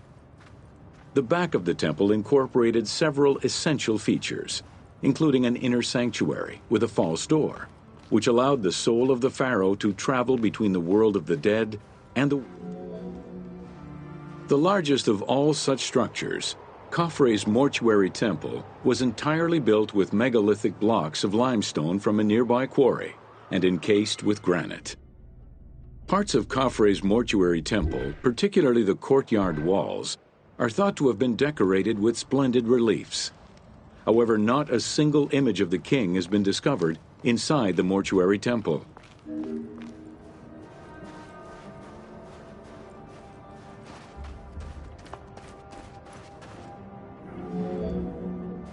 In its standard form, a mortuary temple was divided into 2 parts: a front area which consisted of a vestibule and a courtyard, and an area in the back, where all sacred elements were located.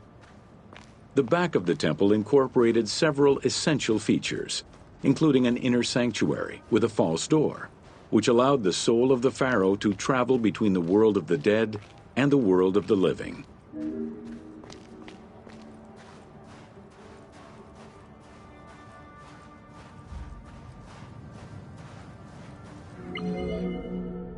Khufu's direct successor, Jetafre, followed the custom which required each king to establish a new site for their funerary accommodation, and chose Abu Rawash as his last resting place.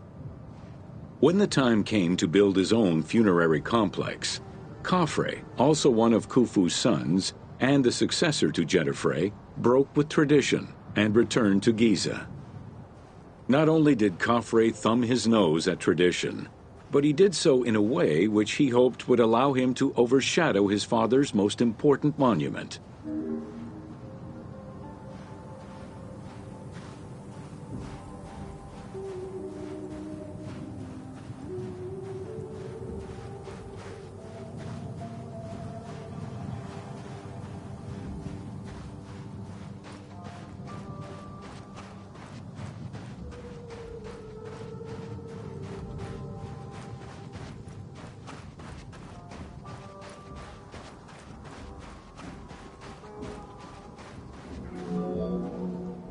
Though Khafre's pyramid is smaller than Khufu's, it was cunningly built on a more elevated bedrock layer than the Great Pyramid, making it appear higher than any other pyramid at Giza. Today, Khafre's pyramid is the only one among the 3 at Giza that still has the upper part of its limestone casing.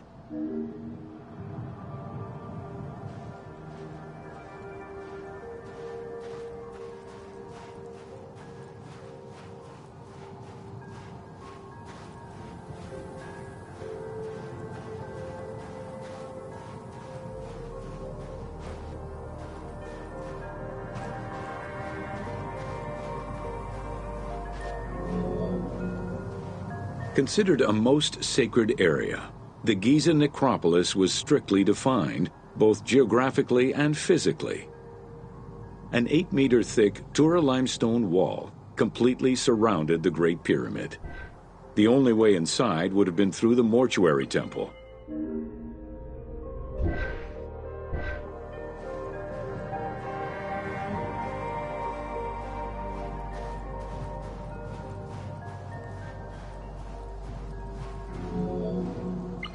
From the reign of Sneferu and onwards, the subsidiary pyramid became a common feature within the pyramidal complex.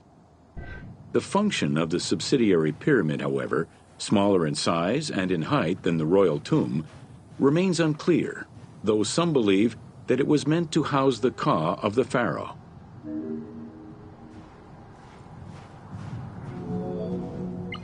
In mainstream media, the ka is often defined as the soul of the deceased. The truth is a bit more complicated. Within the ancient Egyptian funerary belief system, the ka was a component of a living person, which separated itself from the body at the time of death. It represented the deceased's vital essence.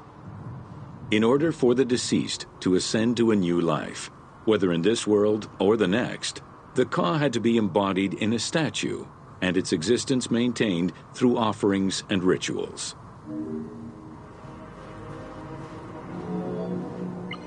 Within Khafre's subsidiary pyramid, a wooden box containing pieces of cedar was discovered by archaeologists. When reassembled, it turned out to be a shrine mounted on a sled. Just as with the solar barges found around Khufu's pyramid, it seems Khafre's shrine and sled were ritually disposed of after his funeral.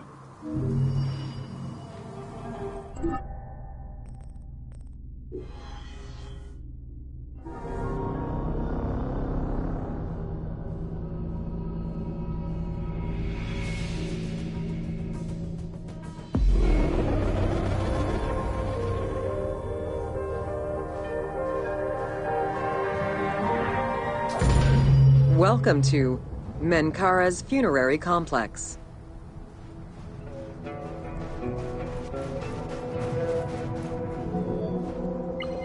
The dimensions of Menkaura's pyramid are much less grandiose. However, unlike its predecessors, Menkaura's pyramid shows a great deal of complexity in its internal and external finish. The outside was partially covered in red granite, while the internal walls were richly decorated. This latter innovation would not catch on until the end of the 5th dynasty, when pyramid texts began to adorn the walls.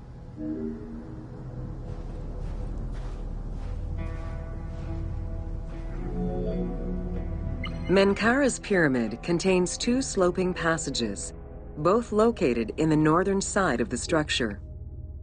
The upper one was abandoned during the construction phase, whereas the lower one, slightly above the base of the monument, constitutes the real entrance. The lower passage leads to a first room, which, for the first time since the reign of Djoser, is decorated with engraved false doors.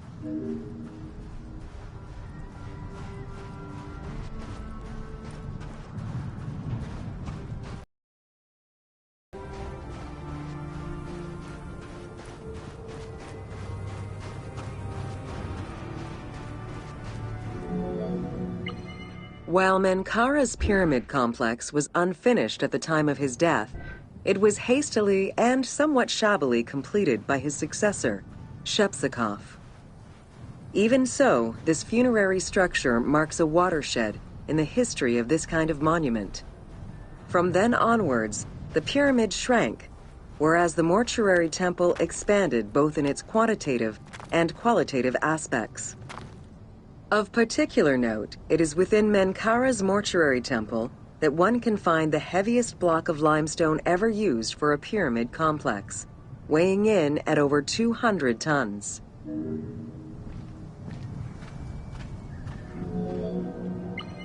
Menkaura's causeway was completed in mud brick by the king's successor, whereas the lower part was nothing more than a simple ramp. As for the Valley Temple, it was built in 2 phases. The foundations were first laid out in limestone during Menkaura's reign, but the temple itself was completed in mud brick afterwards. As such, the Valley Temple was soon damaged and ended up being completely rebuilt during the 6th dynasty.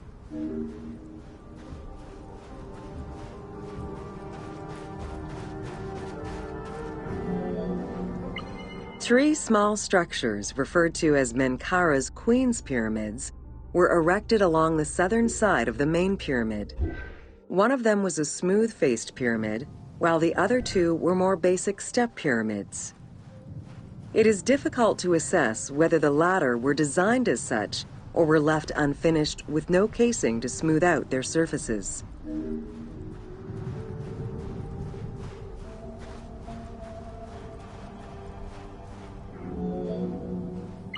The easternmost pyramid was built with the traditional rooms and corridors found within a satellite pyramid meant to house the king's ka. However, a granite sarcophagus was found within, leading to the conclusion that it was used as an actual tomb rather than as a symbolic cenotaph. Drawing on these observations, some assume that this pyramid was first built as a satellite pyramid for the king's ka, before seeing its purpose change to that of a queen's tomb. Which queen, however, remains a mystery.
Welcome to Osiris, the first mummy.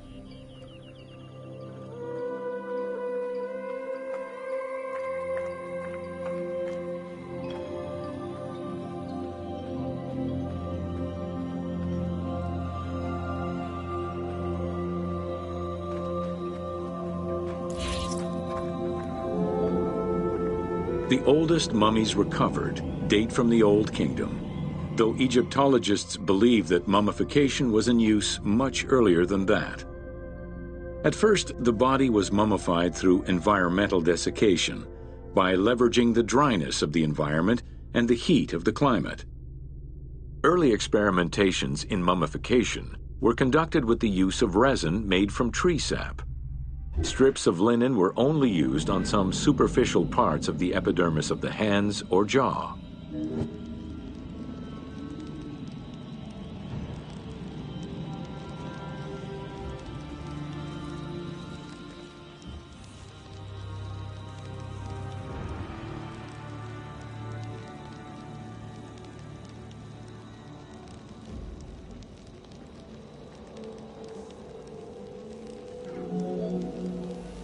Ideologically, the will to preserve the body is not explained in any way until 3600 BCE. This is when the Egyptian belief that the body housed the soul was finally documented for modern Egyptologists to eventually decipher. It was not until the arrival of the myth of Osiris in the Egyptian religion around the 5th dynasty that mummification was thoroughly conceptualized. The practice was thereafter grounded in both a mythological and ideological point of view.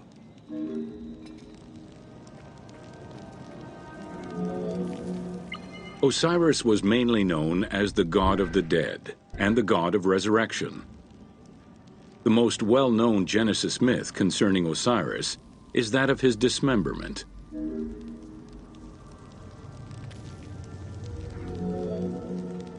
It is Plutarch who gives the most simplified and complete summary of the story.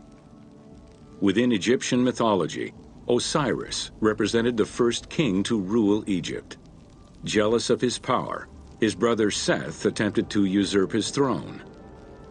After several unsuccessful attempts, Seth succeeded in killing his brother by dismembering him and scattering the pieces of his body all over Egypt. Isis, the great of magic, traveled all over Egypt in search of the pieces of her husband's body. After a long search, she recovered all the pieces save for his manhood, as it was eaten by a fish.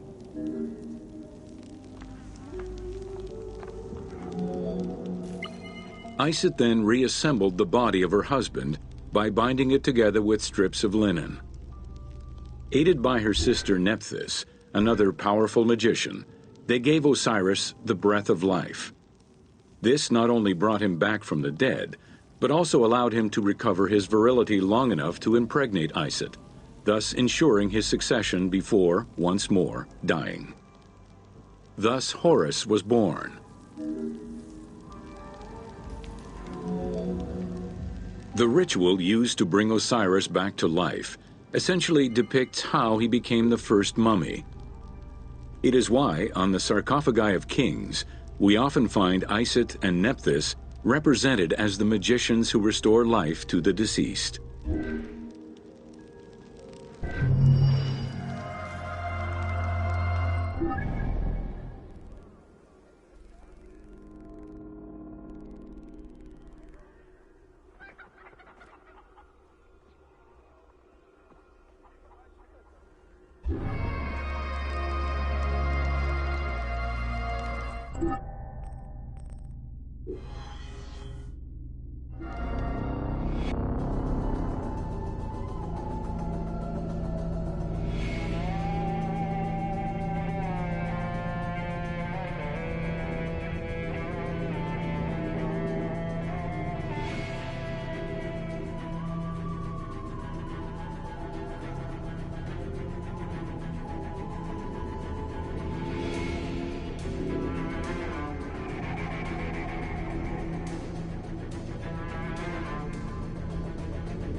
Welcome to Mummies of Ancient Egypt.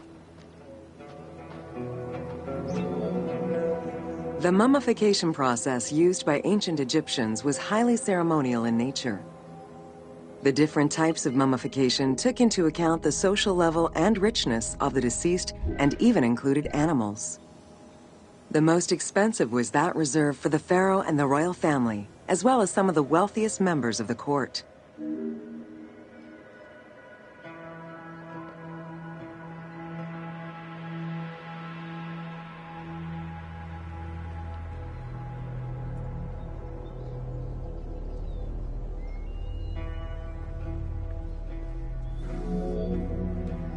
The first step was cleaning. Once bodies arrived at the mummification site, they were placed on inclined tables while the bodily fluids drained away. They were then cleansed by priests until they were deemed ready for the purification process.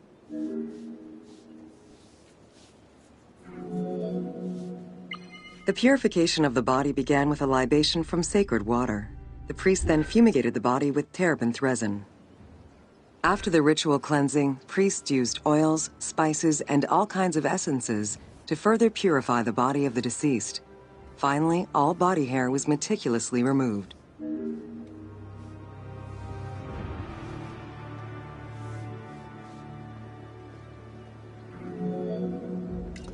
Once the body was properly purified, embalmers removed the organs, following very specific procedures. First, the brain was extracted by inserting a spoon through the nostril to break the ethmoid bone. Then, using a spatula, the pieces of the brain were removed as thoroughly as possible. What matter remained was extracted after a process of liquefaction, achieved through the use of a caustic liquid. The cranial box, once emptied, was rinsed and disinfected with palm wine, and then stuffed with strips of linen cloth and liquefied resin.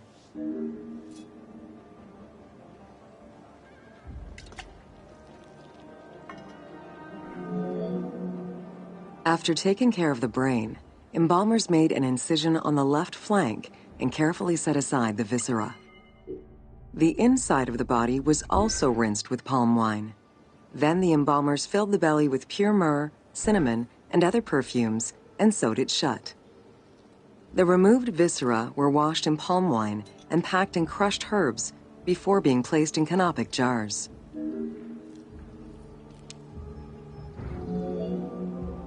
Canopic jars were placed close to the sarcophagus or kept in a chest nearby. At first, the viscera were wrapped in tissue and placed in the vases. As the ritual requirements became more elaborate, ointments, spices, and even water and natron were added to the process.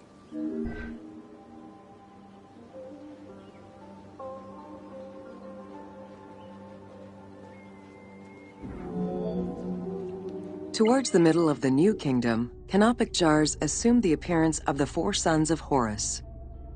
They were known as the protectors of the viscera.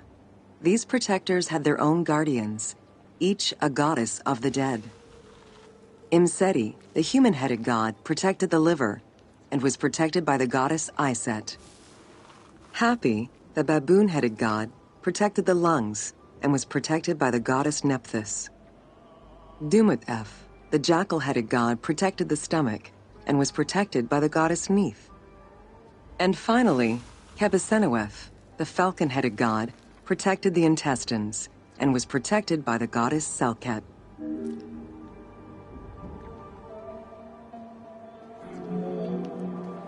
Natron is a naturally occurring mineral found in evaporite. These sedimentary rocks are made up of mineral salts and were generally mined from lake beds in Egypt.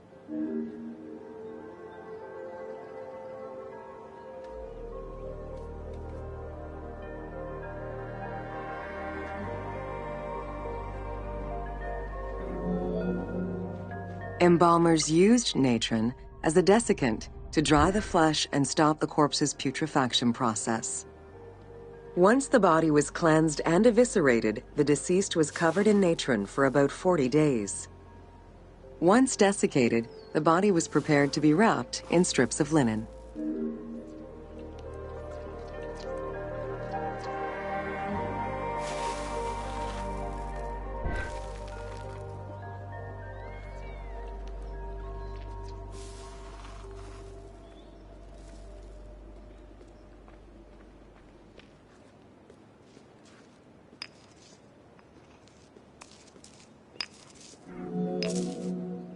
Once the body was fully desiccated by the natron treatment, embalmers oiled, painted, and sometimes even added hair extensions or a wig. They often used a henna-based antiseptic preparation to give the body a more colorful and lively appearance while preparing it to resist molds and fungi.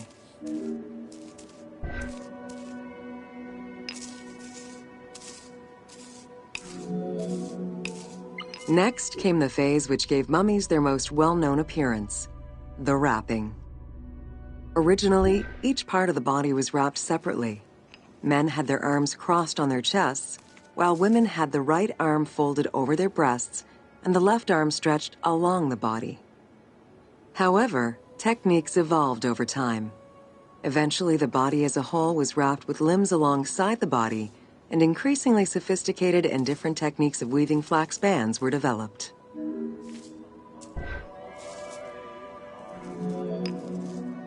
In addition to the jewelry and amulets arranged on the skin of the deceased, amulets were also carefully inserted into the weaving of the linen strips. Each amulet was linked to a myth or to an ideological belief related to rebirth. Masks were an important part of a mummy's finery. Early wooden funeral coverings were very expensive, however, and soon replaced by masks created through a technique known as cartonnage. Masks fashioned with this method were created by laying several layers of linen or papyrus pulp on a base made of mud or straw. Cartonnage was used for more than funerary masks, ornaments, and the cartonnage evolved to cover the entire body of the mummy during the 22nd dynasty. The mummies were placed on a board inside a rigid envelope of cartonnage, which was laced at the back with a string. Extremely cost-effective and visually pleasing, this technique was very popular through all layers of the society.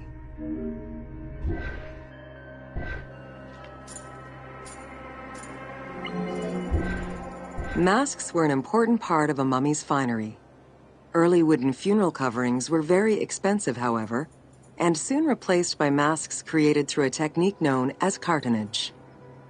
Masks fashioned with this method were created by laying several layers of linen or papyrus pulp on a base made of mud or straw. Cartonnage was used for more than funerary masks. Ornaments and the animal coffins of the late period were also made in such a fashion.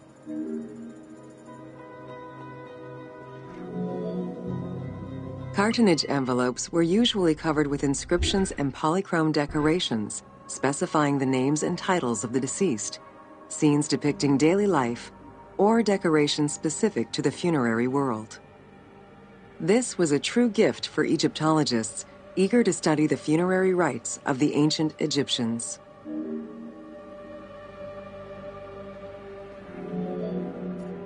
Once the mummy was properly wrapped and adorned, the embalmers proceeded with the ceremony of the opening of the mouth. A vital step of the funerary process, this ceremony was meant to bring back to life the deceased themselves or an object representing the deceased.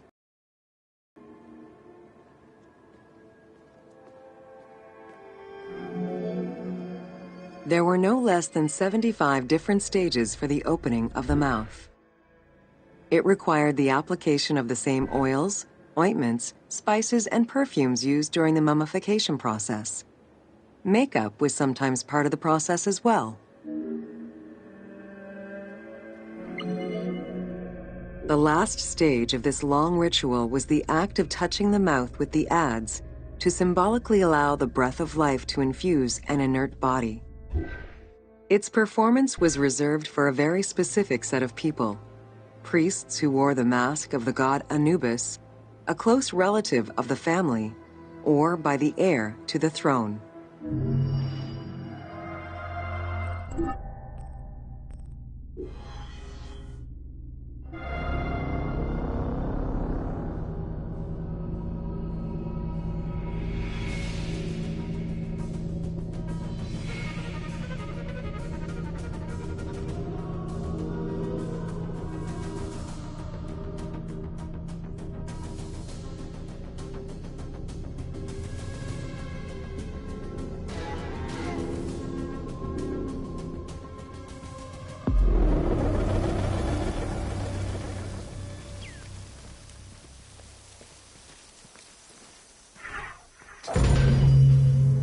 Welcome to The Importance of Mummies.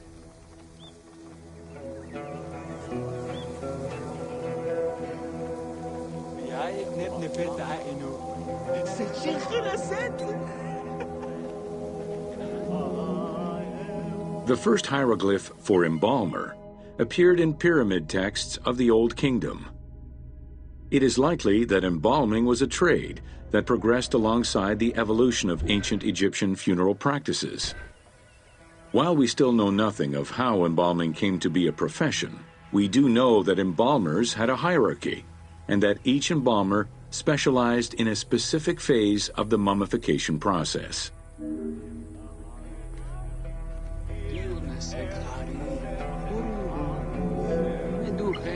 The mummification techniques were jealously guarded by embalmers from generation to generation. Despite their efforts, Herodotus and Diodorus discovered their methods in late antiquity, but historians were skeptical about the validity of the texts. It remained a mystery until two teams of modern medical legal scientists confirmed the process in 1994 and again in 2011.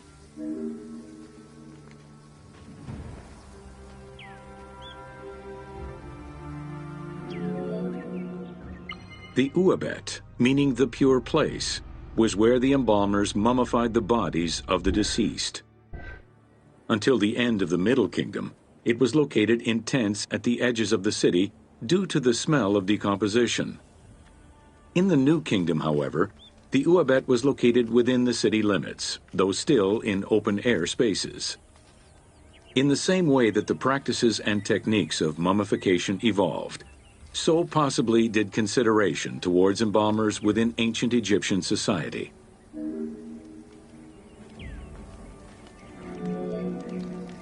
The pharaoh had access to the most elaborate of mummification rituals.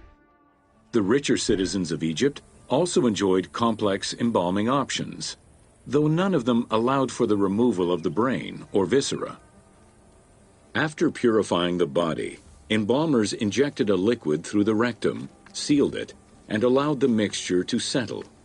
They then plunged the body into natron for up to 40 days. Once the body was dried, the seal was removed, and the entrails flowed out with the injected liquid, leaving the skin and bones of the deceased to be wrapped in linen and returned to the family for burial.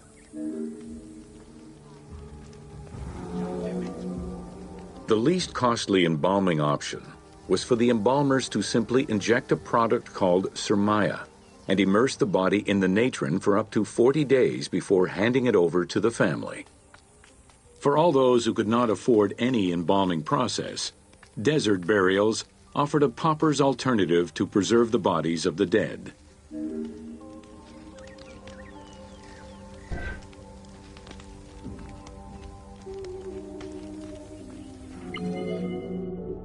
Egyptian civilization has always appealed to Westerners, even before the Greek and Roman invasions. As early as the Middle Ages, mummies discovered by travelers were often sent back to Europe. Curio cabinets, dating from the 16th and 17th centuries, usually included pharaonic artifacts in their collections.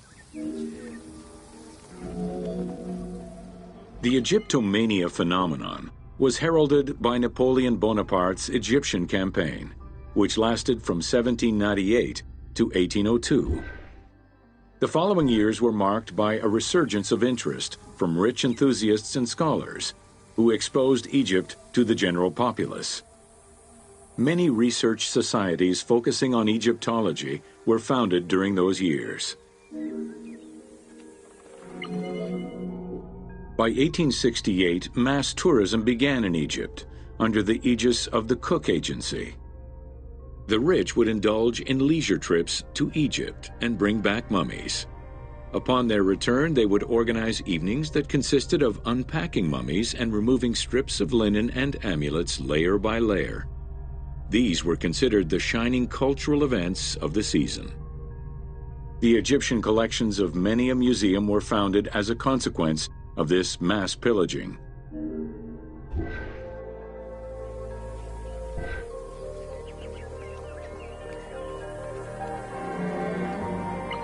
Thanks to those dubious parties, the fantasy of a mummy coming back to life, seeking revenge on its defilers, was born. The mummy malediction myth has remained steady in popular culture ever since, particularly in written media and cinema.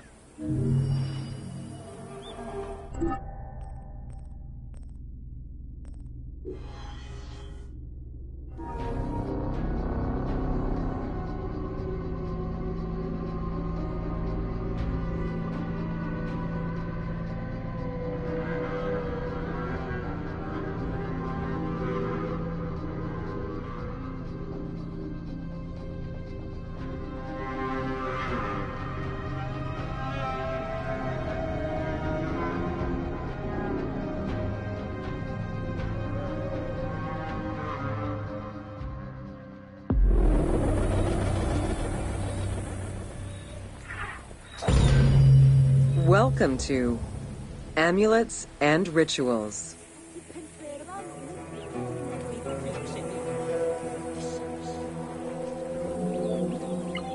Ancient Egyptians believed the world was a chaotic place, filled with supernatural forces.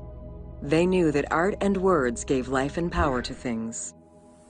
Carved with images from hieroglyphs or in the shapes of gods, amulets were highly personal objects that warded off dangers and disease while attracting success. Some amulets were temporary, intended to solve a specific problem, while others were meant to be worn forever into the afterlife.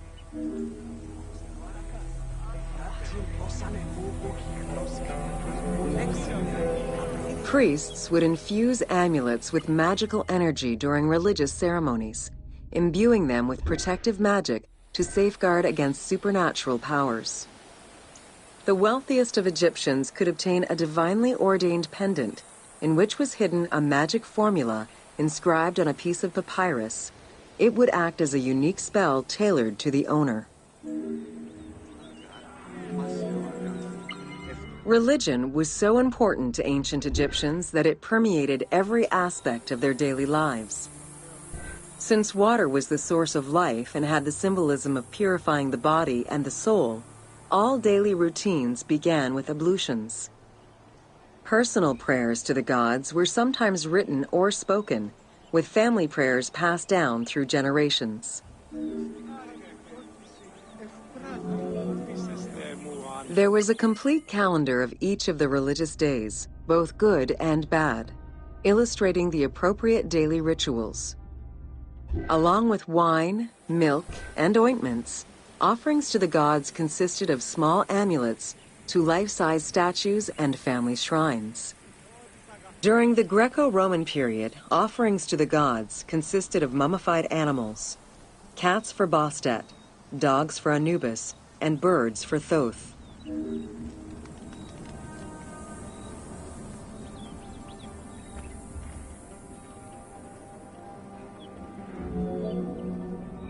Deemed messengers of the gods, oracles offered guidance and judgment for all Egyptians, regardless of status. Crucial advice was offered on everything from day-to-day farming management to a pharaoh's decision on whether to start a war. Oracles were often used to decide legal issues. If the accused refused the judgment of the god, another god could be consulted in hopes of a more favorable. It was oracles that guided the Greek sailor Batos to the coast of Libya, where he founded a colony known as Cyrene. During Alexander the Great's campaign to conquer Persia, he consulted the oracle at the Temple of Amun within the oasis of Siwa, and was subsequently ordained a divine being. Deemed messengers of the gods, oracles offered guidance and judgment for all Egyptians, regardless of status. Crucial advice was offered on everything from day-to-day farming management to a pharaoh's decision on whether to start a war. Oracles were often used to decide legal issues. If the accused refused the judgment of the god, another god could be consulted in hopes of a more favorable reply.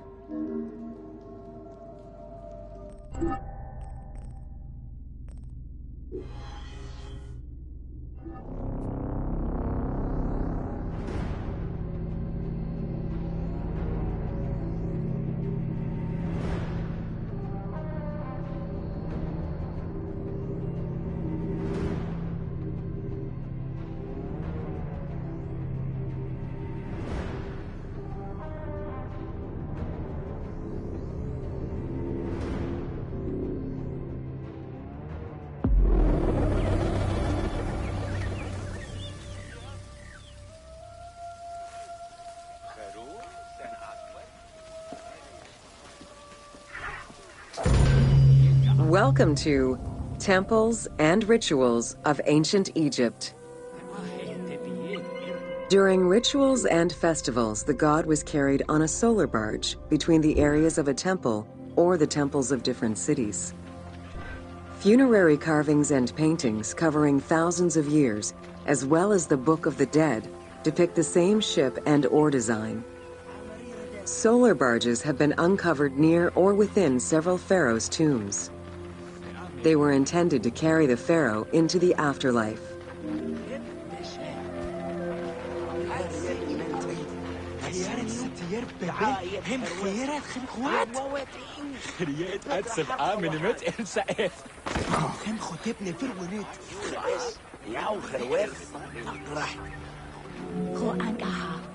Ancient Egyptians believed that Ra, the sun god, traveled the skies in a boat known as the solar barge.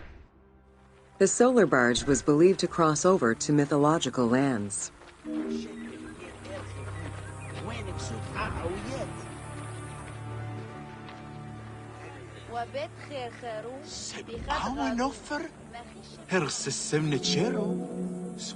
The god Ra believed mankind was conspiring against him. He ordered Sekhmet, the lion-headed war goddess, to kill all humans. To his chagrin, Ra quickly realized that with all humans gone, there would be no one left to worship him. In order to stop the rampaging Sekhmet, beer was brewed and dyed red with pomegranate juice to resemble blood. Sekhmet drank every drop of the brew she could find, eventually passing out drunk. When she awoke, she was calmer, and her lion visage had changed into Bastet. The Festival of Drunkenness was celebrated in honor of that myth.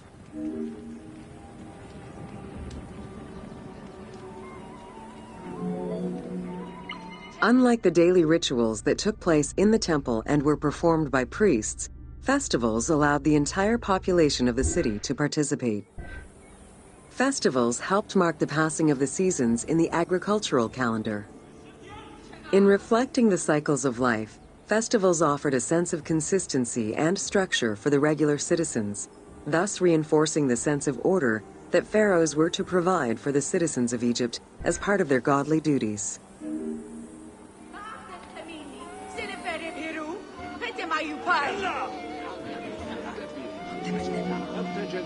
The importance of these festivals is demonstrated by their longevity. Records show that Osiris festivals occurred for more than 2,000 years. Some festivals serve to reinforce state control and promote the king's reign. Both the Opet and Sed Jubilee festivals were specifically intended to celebrate the renewal of the king's power.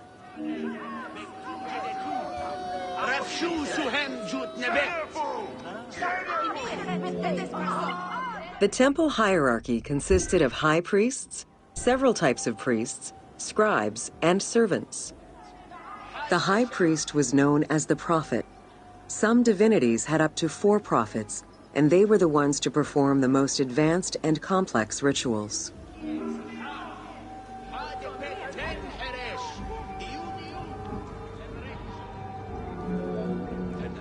Egyptian priests were not confined to solely religious tasks, and in fact had crucial roles in Egypt's administration, most of which served to reaffirm the pharaoh as the proper vessel for the gods. Their focus within the temple was centered on the proper conduct of daily divine rituals, rather than as custodians of dogma or the indoctrination of individuals.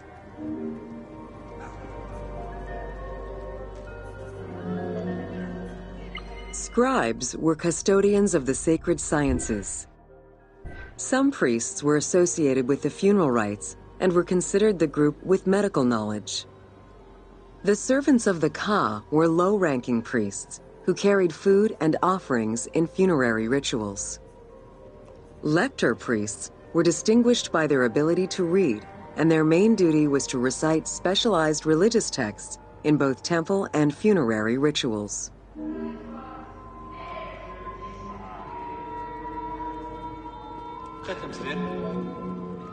Priests and all the officials who served the temple worked only 3 months a year, with each period separated by a quarter of inactivity, at least within the temple compound.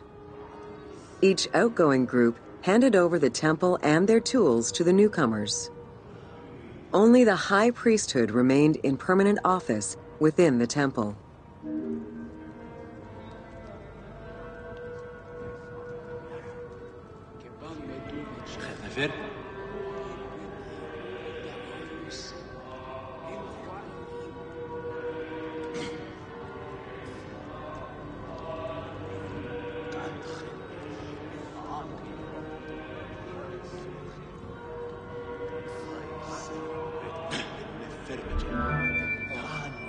The most sacred part of the temple was referred to as Jeser Jeseru, the Holy of Holies. The most sacred inner sanctuary was where the shrine to the temple deity was located. Only priests were allowed within. Offerings were given and rituals unseen by even the pharaoh were performed. While the team chose to allow any character access to this space in some game temples, normally it was reserved for priests alone.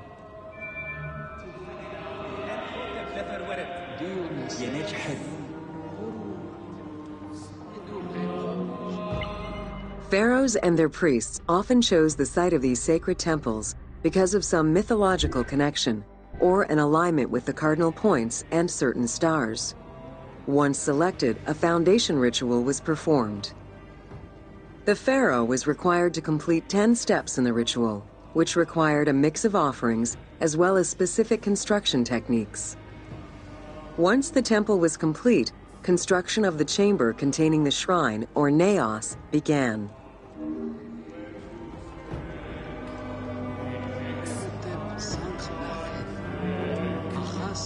The naos was where the god statue stood.